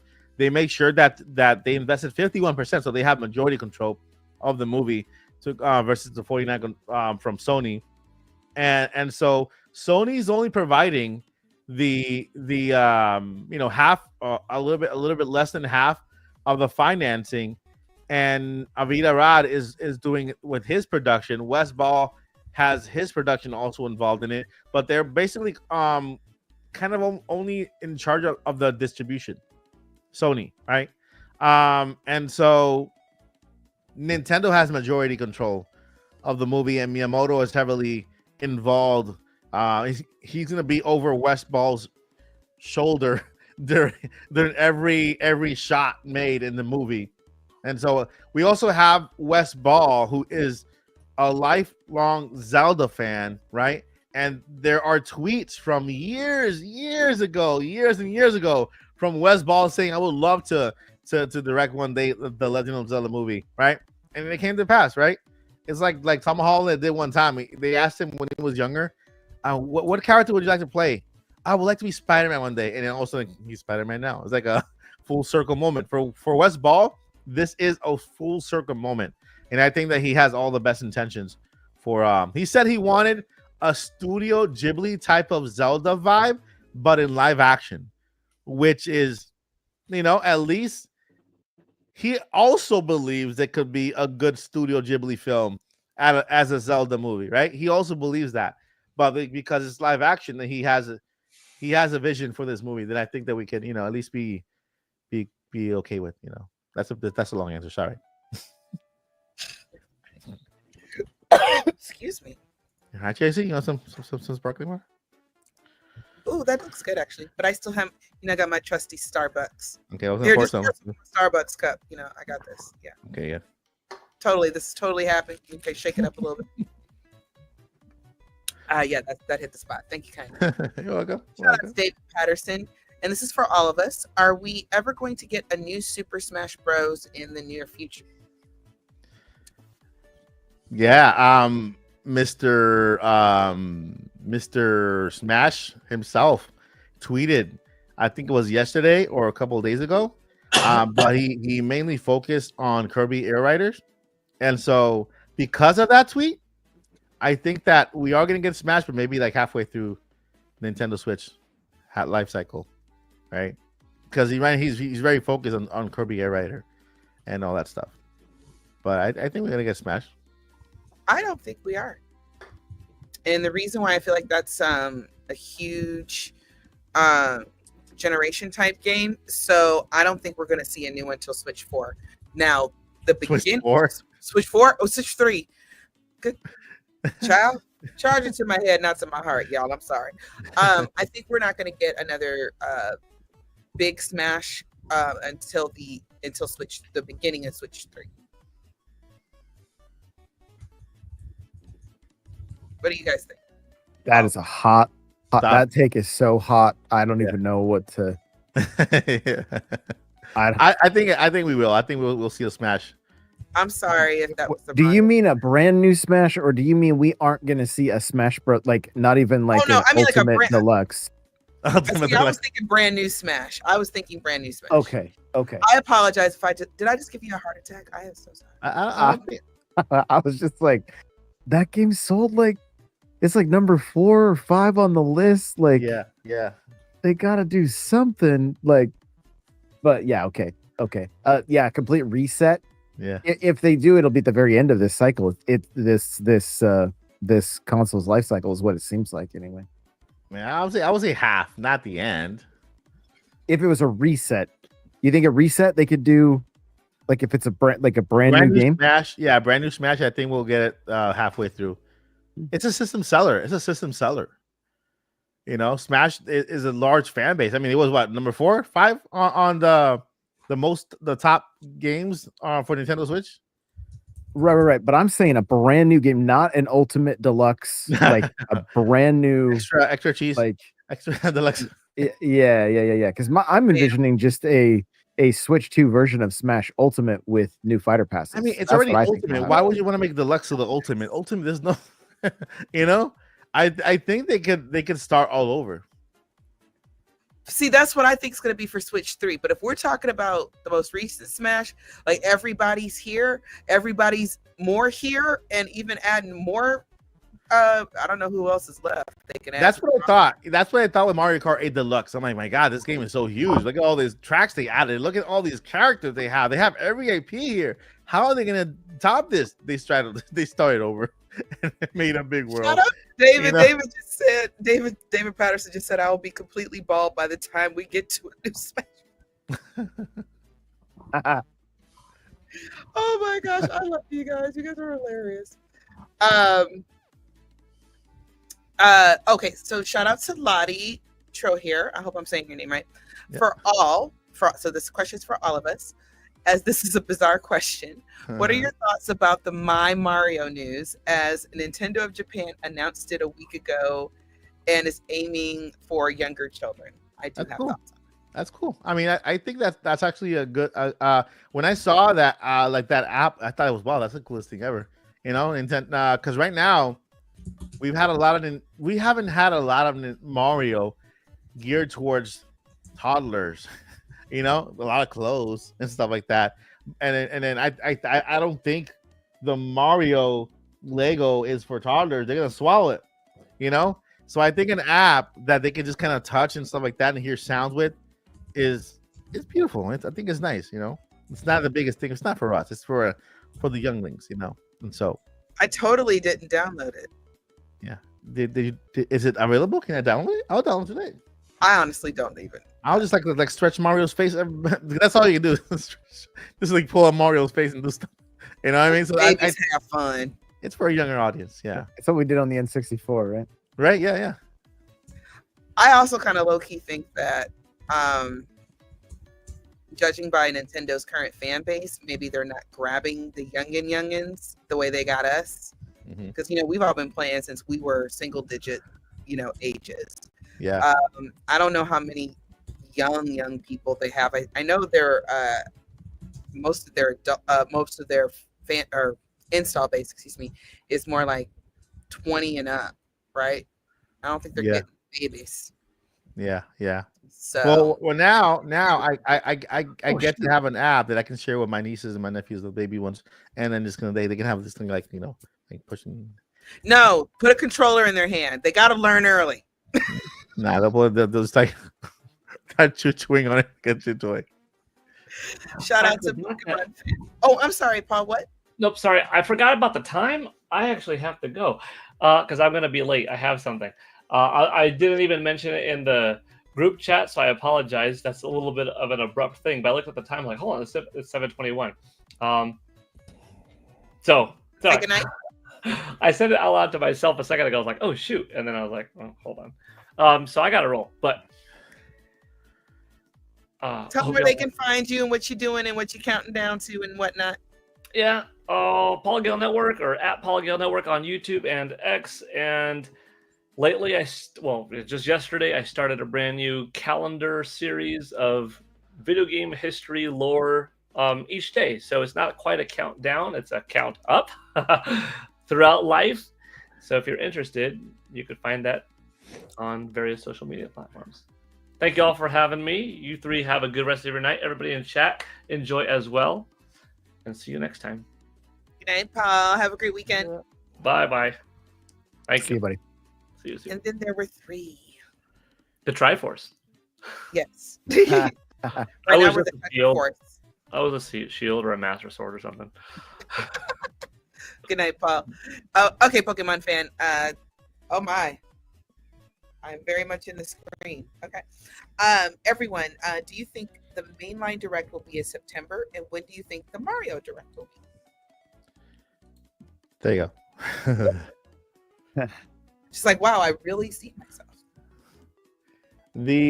I like every year I think Nintendo will have, well, first thing we gotta like pinpoint one thing out. It's a new system. We don't know if Nintendo's maintaining the same exact schedule as they did with Nintendo with Switch, the February, June, and September, right? Mario's anniversary is in September, and so there's also games without a release date, which they can also do via the app. So again, it's a weird Nintendo with their calendars and such. But I do believe this is a September direct, like there have been in prior years. And I think that this September direct is not only to put a cherry on top of what the Nintendo needs to kind of finish off this year, but to also work on next year, the beginning of next year, January, February, March. We still don't have game release dates for Metroid. We don't have the Legend of Zelda, the Hyrule Warriors, Age of Imprisonment. We don't have Kirby Air Riders. At least Metroid and Kirby Air Riders are slated for this year, and no release dates on those. Especially Metroid, no promotional, nothing yet, and we're already in August. We're trying to kind of going towards the end of the year now.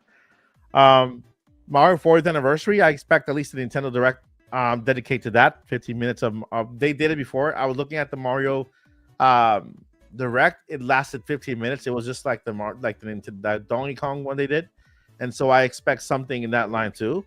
But yeah, something definitely in September. I just don't know when, because Nintendo is just, it's they're being weird. But yeah, I'm kind of in the same boat. Like, I think it could be the kind of thing where we see a mainline and then they say, hey, tune in next week as we talk about Mario. They actually delayed the first Mario Direct, I think, from March to September.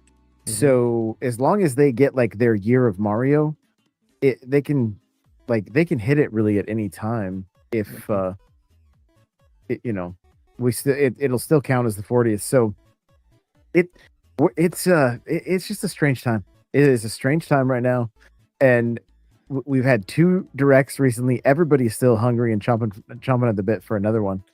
And yeah, I don't see them combining it. I do see them as doing it two separate things. Yeah, me too. Yeah. And I agree with you guys. I think General Direct in September. And I think that I don't know, as far as like the actual Mario anniversary, I don't know if they're gonna do anything with that, because sometimes Nintendo's like, yay, anniversaries, other times they don't care. So I'm not sure about that. So I'm thinking, just like the guys were saying, that September we get the General Direct, and stay tuned for an update on something, a new Mario game, Mario movie, something of that nature. There's just no, I just refuse to believe we're going to go first year switch to no big Mario. I refuse to believe that. I feel like I just feel like that's not a great idea. I'm going to answer this one. Ricadona, serious question. Why is there so much negativity towards Nintendo nowadays? It really saddens me, because I honestly really love Nintendo games. Just remember, the internet's not a real place. Yeah. Remember that.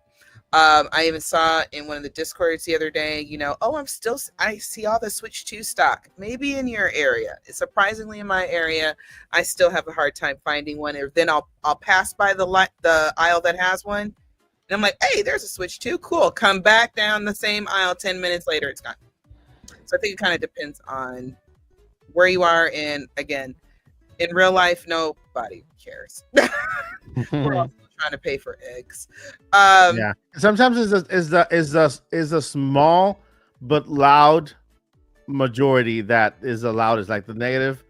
Sometimes people that are it's this very small community that are kind of they're attractive more by negative news rather than the positive, right? And so sometimes the negative gets more clicks than the positive does. So people tend towards to everyone go towards there to see what negativity is, spread there. But if you like positivity, if you like positive spins, Mike Odyssey channel and 64 Joshi J here at podcast every Friday, right?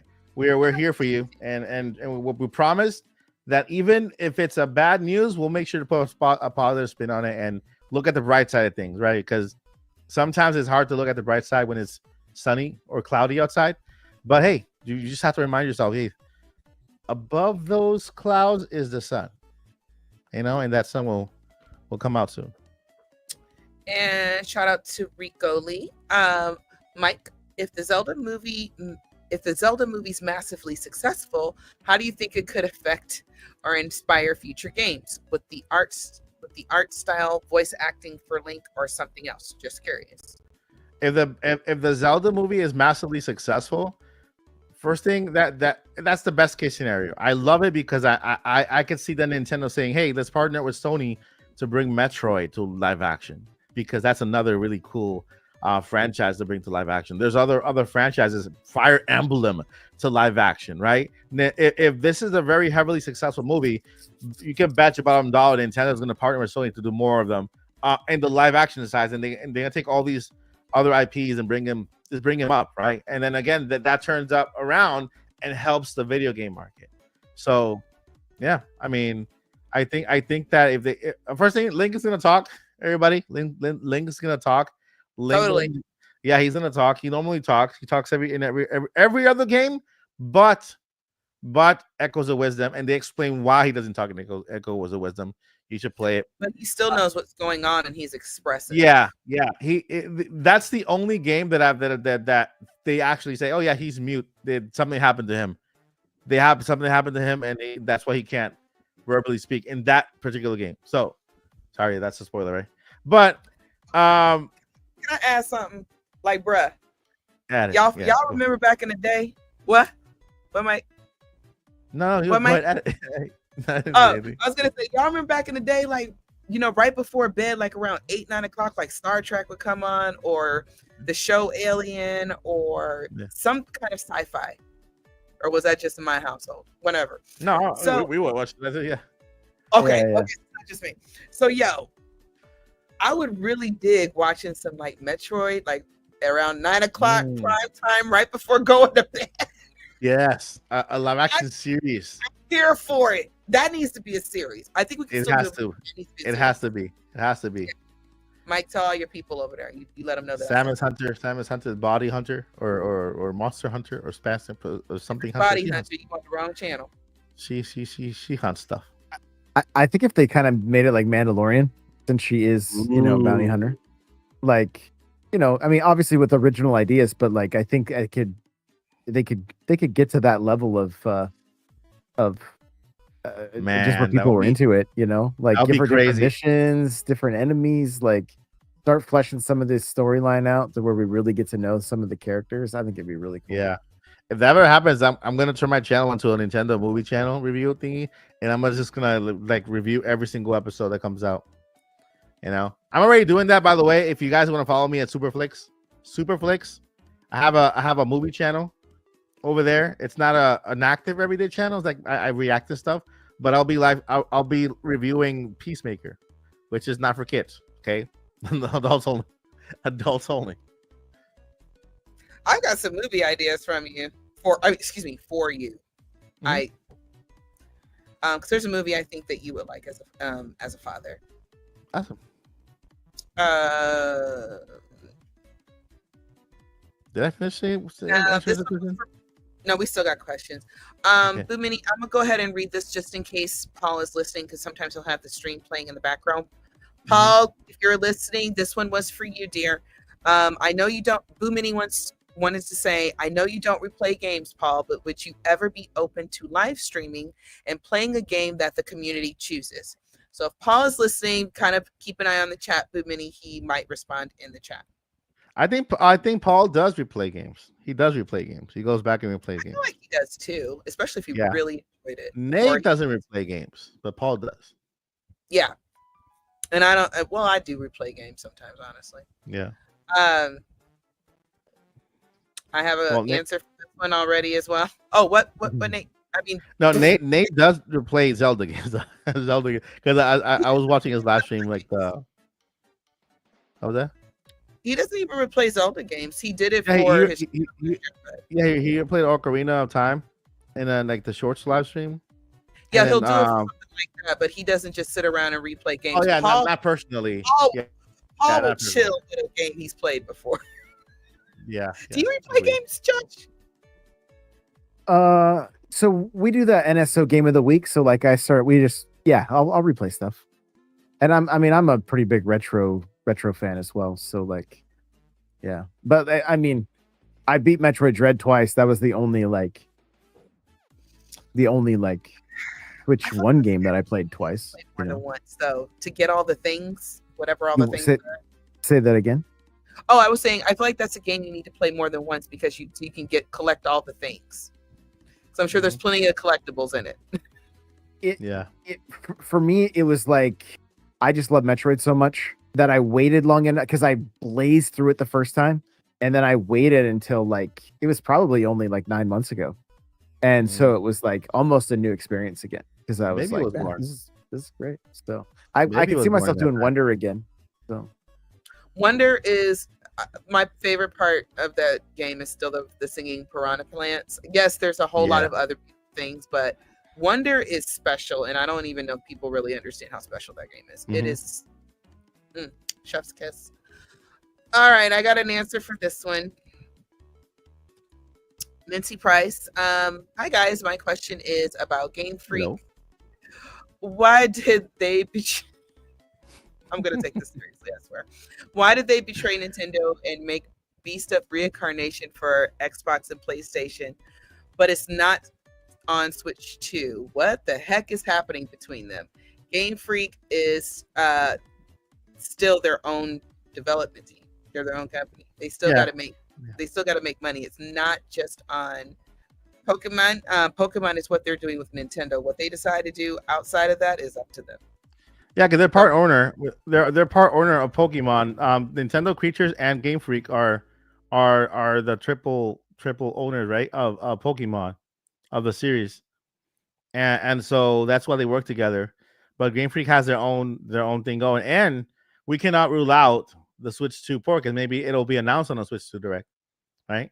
So, that's the thing, guys. When I've learned to kind of wait on a Nintendo Direct to see if something is actually coming, because some big titles normally don't get just announced willy-nilly. Nintendo likes to kind of give it that spotlight, and I think that it actually works well for bigger companies to let Nintendo announce it on their directs, because directs are the one get a massive amount of exposure. You know, a game gets the most exposure in a regular direct. You can compare that to a partner showcase, to an indie showcase, right? A game gets a massive amount of exposure on a regular direct. So maybe we'll wait September. Maybe it'll show up there. Awesome sauce. Thank you, Nate. And shout out to Matt Williams. Do you think there will be the big Mario 40th announcement? Yep. Josh? I absolutely do. And I think there are some, I don't even know if they're rumors or if I think it's confirmed that more dialogue for the flowers has been recorded. So Ooh. that for Wonder, so that's kind of a pretty good indicator that something's gonna be Wonder happening DLC. with Wonder with 2? Wonder. Wonder 2? Or Wonder 2. I'll take that too. Yeah. Just anything that's more Wonder. Like Yeah. I'd be over the moon about. So I think there's definitely a 40th anniversary direct. I think we're gonna get a lot. I think we're gonna be eating very well when it comes to Mario. It's just a matter of the timing. And check out a video I released yesterday on the 40th anniversary of Super Mario. Dropped a lot of good information. I mean, everything is me trying to tell you guys what I want to see. Nothing there is confirmed. It's just like one of those the wish list videos. But I think you'll enjoy it. And then make sure to leave your comment down below in the comments, and I'll respond to you, and then we'll have that chat. Thank you for your question. Never give up. Got a Ernie, couple more. peace. Rico Lee, shout out to you. And this is for all of us. Do you think 3D Mario could be the big holiday game for Switch 2? I think it is because it Next makes year. perfect sense. Next year. It's Mario's 40th, would be a hype holiday game and great cross promotion too. I don't think it's gonna come out this year. It's too okay for Mario is Nintendo's baby. Nintendo has Mario here, like just kind of just kind of breastfeeding Mario the entire time. Okay, that's Nintendo's baby. It's Somebody not gonna.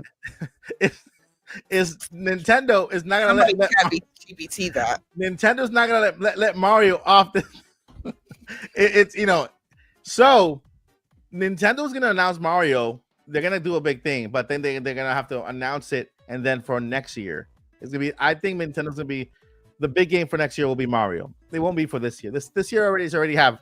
There's only how many months left in the year? How many months left? Without a game. Without a game. Oh, without a game? Oh, Without a game. Yeah, because this month alone has 2. oh, Dragon Drive. Yeah, Dragon Drive and the Kirby expansion for Switch 2 next month in September. Now that's where I see Kirby Air Riders happening, just because of oh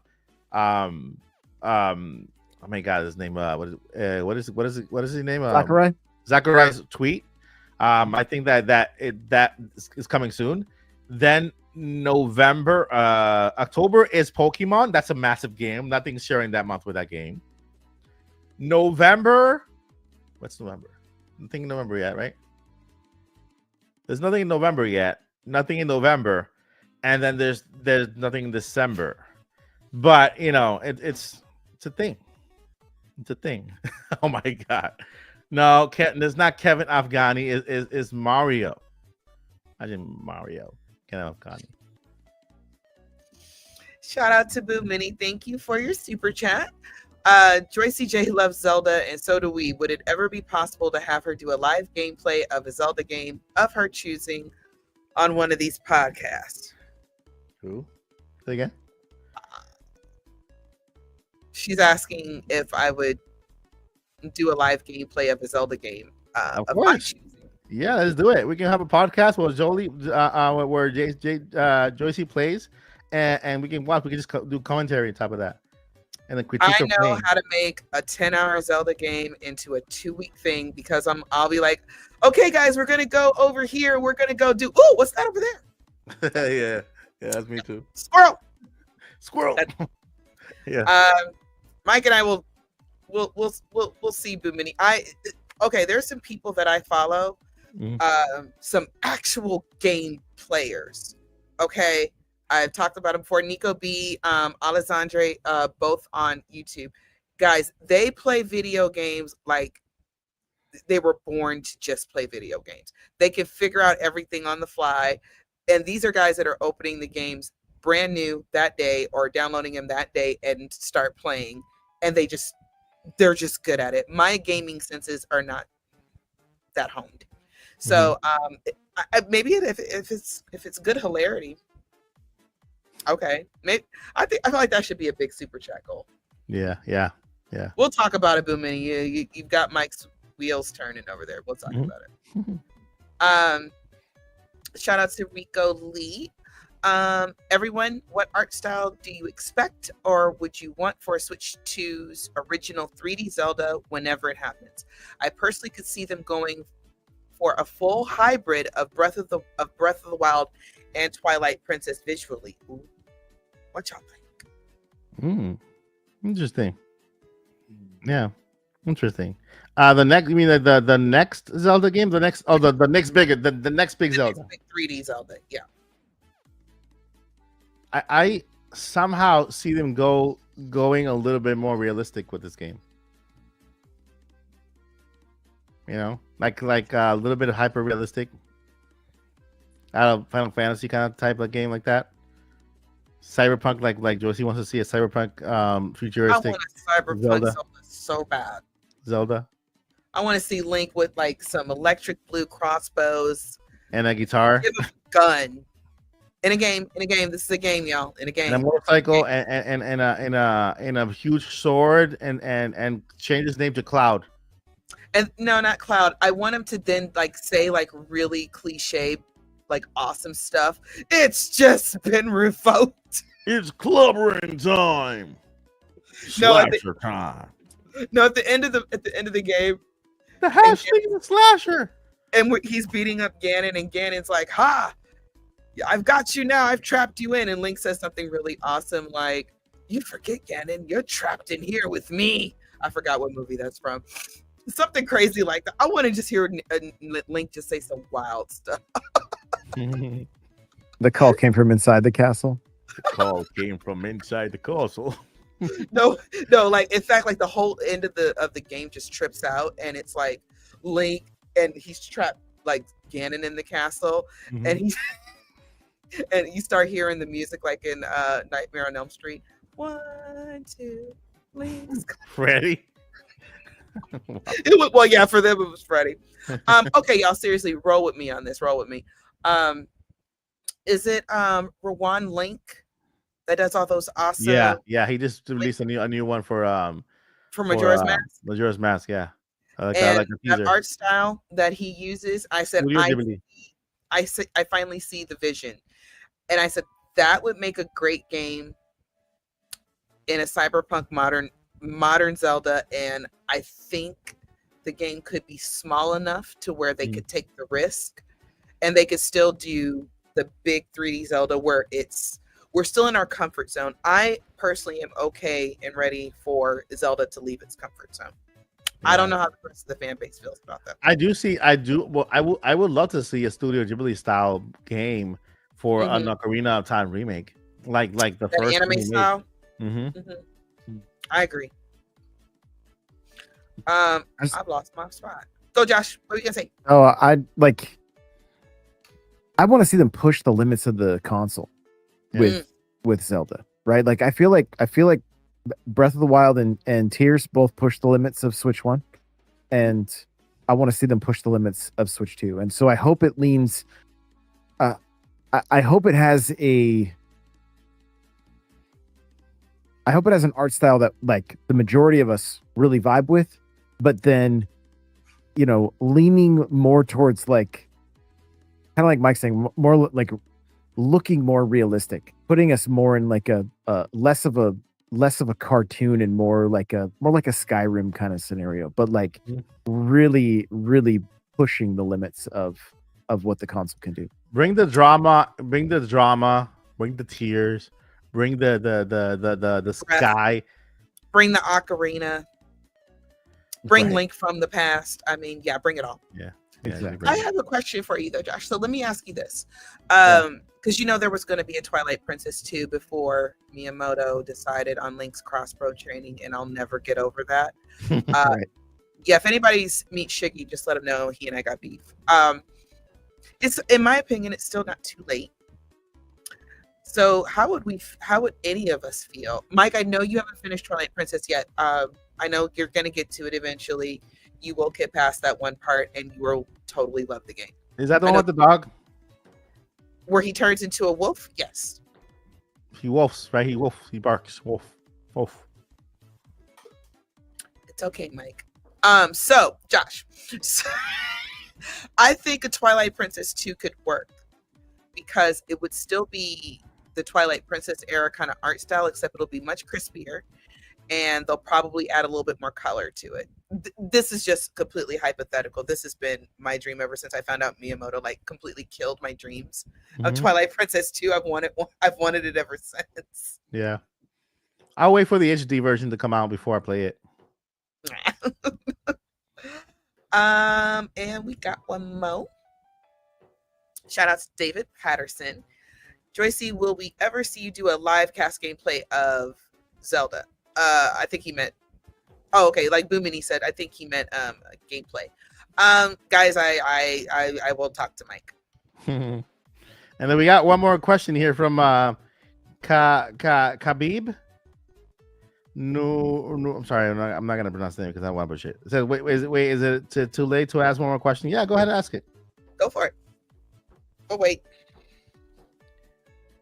I'm But not now, gonna. yeah, I want a Zelda now where it's like modern and cyberpunk, and all the links have to meet up to like save the universe or something crazy. Listen, I think Smash is gonna start brand new. It's coming this gen, and it's gonna blow away people. Mm.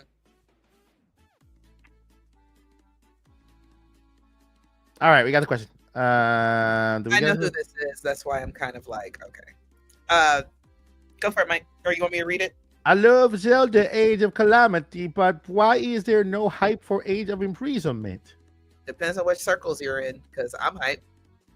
We just don't have Yeah, a date yet. We just don't have a date yet. I expect to see it probably in September at the next General Direct. At least give us a date, and I wouldn't be surprised if they don't give us any more bigger of a trailer and they save that for later. Don't be surprised if that happens. So yeah, we haven't seen much of Age of Imprisonment, and even when we saw just a little bit more. We saw that little teaser thingy, and then no release date whatsoever, like that nothing much at all. more, literally like that Yeah. much. So that's probably why. And because this is the beginning of a new system, everything feels like they're not telling us anything. They're not really giving us dates on release dates and stuff like that at this time. And we're coming up to a September Direct, which is in the history of Nintendo Switch is meant to give us what's coming next year, because by that time every game has a release date. We're still in a blank with a lot of stuff. So, yeah, that's probably why. Any thoughts? I'm hyped for it. I'm so hyped for it. Like the fact that it's canon, like What, it's Ganon? it's put me in, coach. I'm ready. I'm ready. Very, very, very hyped. I don't know what Boomini said the same thing, Khalib, that there needs to be more hype, and I'm like, the circles I know about are hype, but I follow a lot of Zelda fans. I understand what they mean though, because there's not a lot of talk about it, because there's not a lot of info about it, right?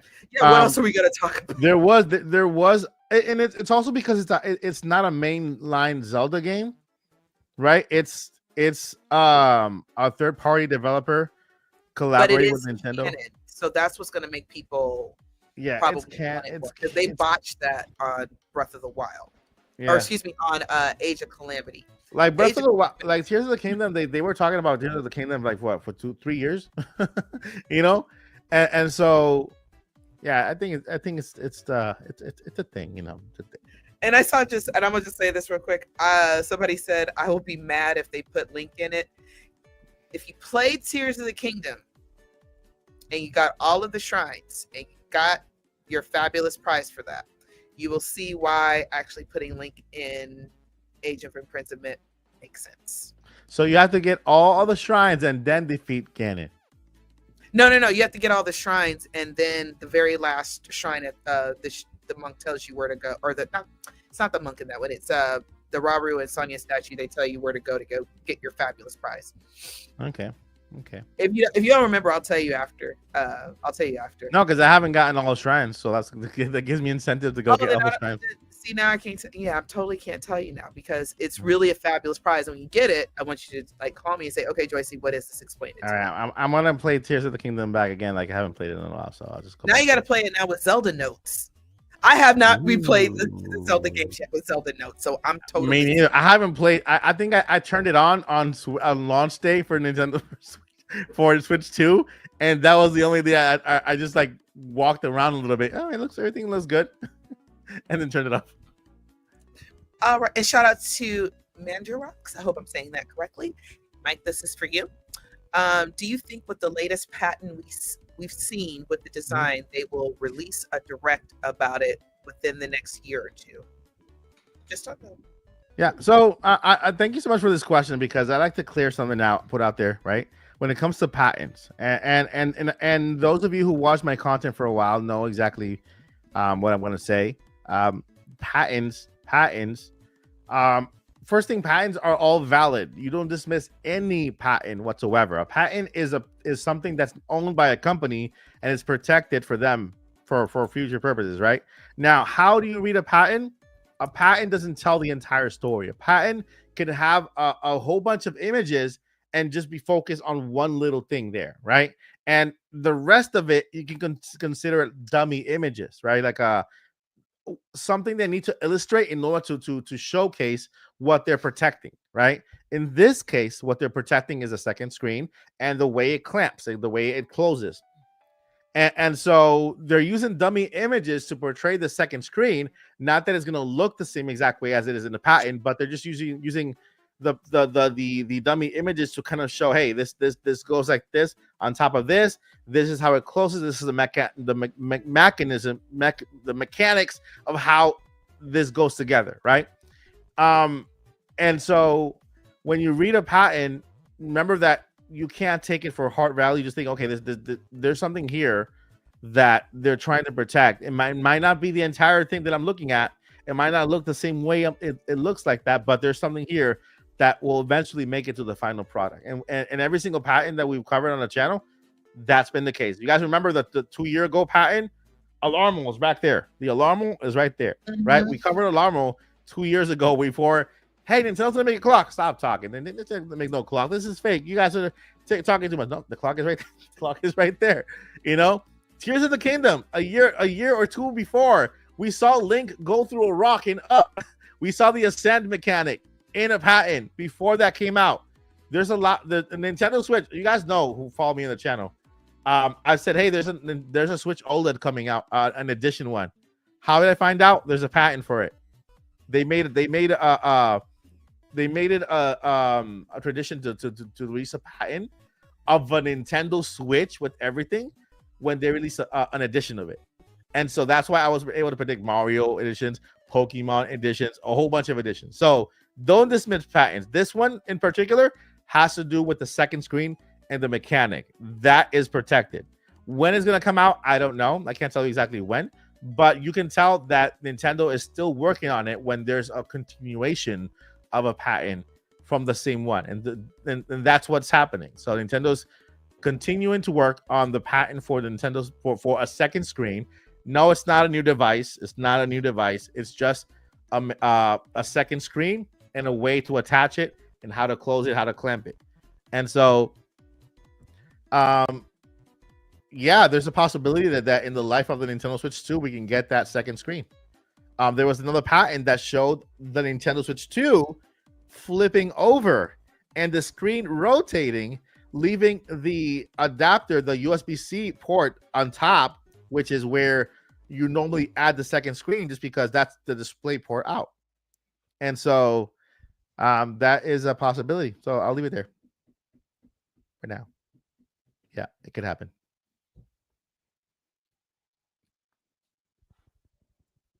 Are you frozen? Yeah. I'm reading stuff, and yeah, y'all, there's a lot going on in my neck of the woods as of late. And I think we got everybody. We win. So apparently Zelda Notes was more annoying than Navi. I saw. Was that Boo Mini that said that? I saw that. Yeah, Boo Mini. I'm just mad that I'm slipping this hard, but I've been so busy that I literally have no video game time. It's crazy. Yeah. I'll make a video on patents, and then I'll bring up a whole bunch of patents that we talked about on the channel. If you guys request it, I'll make a video on patents and then talk about all of the patents that we've talked about, and then show you the actual product that was related to that patent with release dates and all that stuff. If you guys want that, but I won't make it. Nobody watches it. So, so there you go. All right, was that the last one? Thank What? you. Yay. Do we have a clapping sound here? Let me see. All right, my friends, that's gonna do it for today's podcast. There was one more question. There's one more question. I'm sorry, real quick. Boom Mini, approximately, it depends, 40, sometimes 50, and if it's available, 60. Yeah, All right. yeah. Sorry, Mike. No, you're already, no. Boomini needs to have all her questions answered. That's one thing she gets here. All right. So, without further ado, let me go ahead and introduce you the all-star cast for tonight. That's not the button. Starting with Joycey J. Joycey, what you got going on? What can we find you? Joycey J. I'm boring. No, you're But you not. can follow me on Twitter if you like, at DJ Joycey. I love Zelda, and I love my coffee. Love these guys. And Paul. Yeah. All right. Thank you, Joycey. And N64 Josh. What's going on, Josh? What can we Yeah, find guys. you? I'm N64 Josh everywhere. Mike told me to say go check out n64josh.com. I want to see Yeah, wanna go see check it my out. website. And I host the Nintendo Powercast, which is a pretty close to daily podcast. So if you guys need more Nintendo content, you can find me on YouTube and Spotify or wherever you listen to podcasts. So glad to be here. So thanks again. Yeah, man. Yeah. Thank you so much for being here. And of course, Paul the Gale, the Great, the Force, the Network stepped out early as usual. And you can follow him everywhere. Just go to Google, Paul Gale Network. You'll find Paul Gale doing some kind of countdown. Or the new historic little tidbit you can find daily. All right. And of course, you can find me here at the Odyssey. I'm not gonna say Monday through Friday. I'm still working that out. But during the week, right? We got some stuff in the pressure cooker. Working out. That we're gonna be some stuff is coming out. Some stuff is happening. I'm forced to remind you guys that I do have a Patreon. Thank you so much for the people who have joined Patreon already, because I got some Patreons, guys. Got some cool Patreons in there, and so I'm gonna ask you guys, the Patreons who've joined, what kind of content you guys want to see, because you're the one who's supporting me on Patreon. So thank you so much. I'm gonna do some exclusive. Finish Twilight Princess. Oh, yeah, if they want, I'll do a live stream on Patreon because there's a I can go live on Patreon. I can do podcasts over there. They have the big platform. I've been learning it to see what I can offer over there, and it's like a YouTube kind of like thing, right? Which is pretty cool. I You guys will can walk you through it. You can join for free, by the way, but you can also join, with like $1, $2 a month, or $5 or whatever, and then support my content here at the Odyssey. And I appreciate you guys so much for the ones who join. And yeah, I have that's pretty cool. I'm expanding and moving stuff. All right, friends. Thank you guys so much for watching. We'll see you guys in the next one. Before we let you go, we got two things. We got to let you know. Number one, don't do it. Don't give up. It doesn't matter what life throws at you. No matter how many people report you. You kick him in the butt the best way by continuing, but keep that fight going, and telling you, God's got your back. And number two, journey on. Keep that journey going. And we'll see you next Friday here on the Entire Podcast. And by the way, you can with the help of shout out to N64 Josh, who's going to help us put this podcast down on everywhere you can hear the podcast. And so I thank Josh for helping me on that, because it's been delayed, but Josh is on top of that. Thank you so much. And so check out the podcast if you're watching or hearing, and on places, because I forgot where podcasts are heard for so long. Yeah. Bye, guys. See you later. Good night, guys. Let me find the end button because that's another challenge here. Well, actually, Josh can find the end button too now. Yeah, it's right here. You see it? Did you want an outro? I think that there's already outro there. Okay.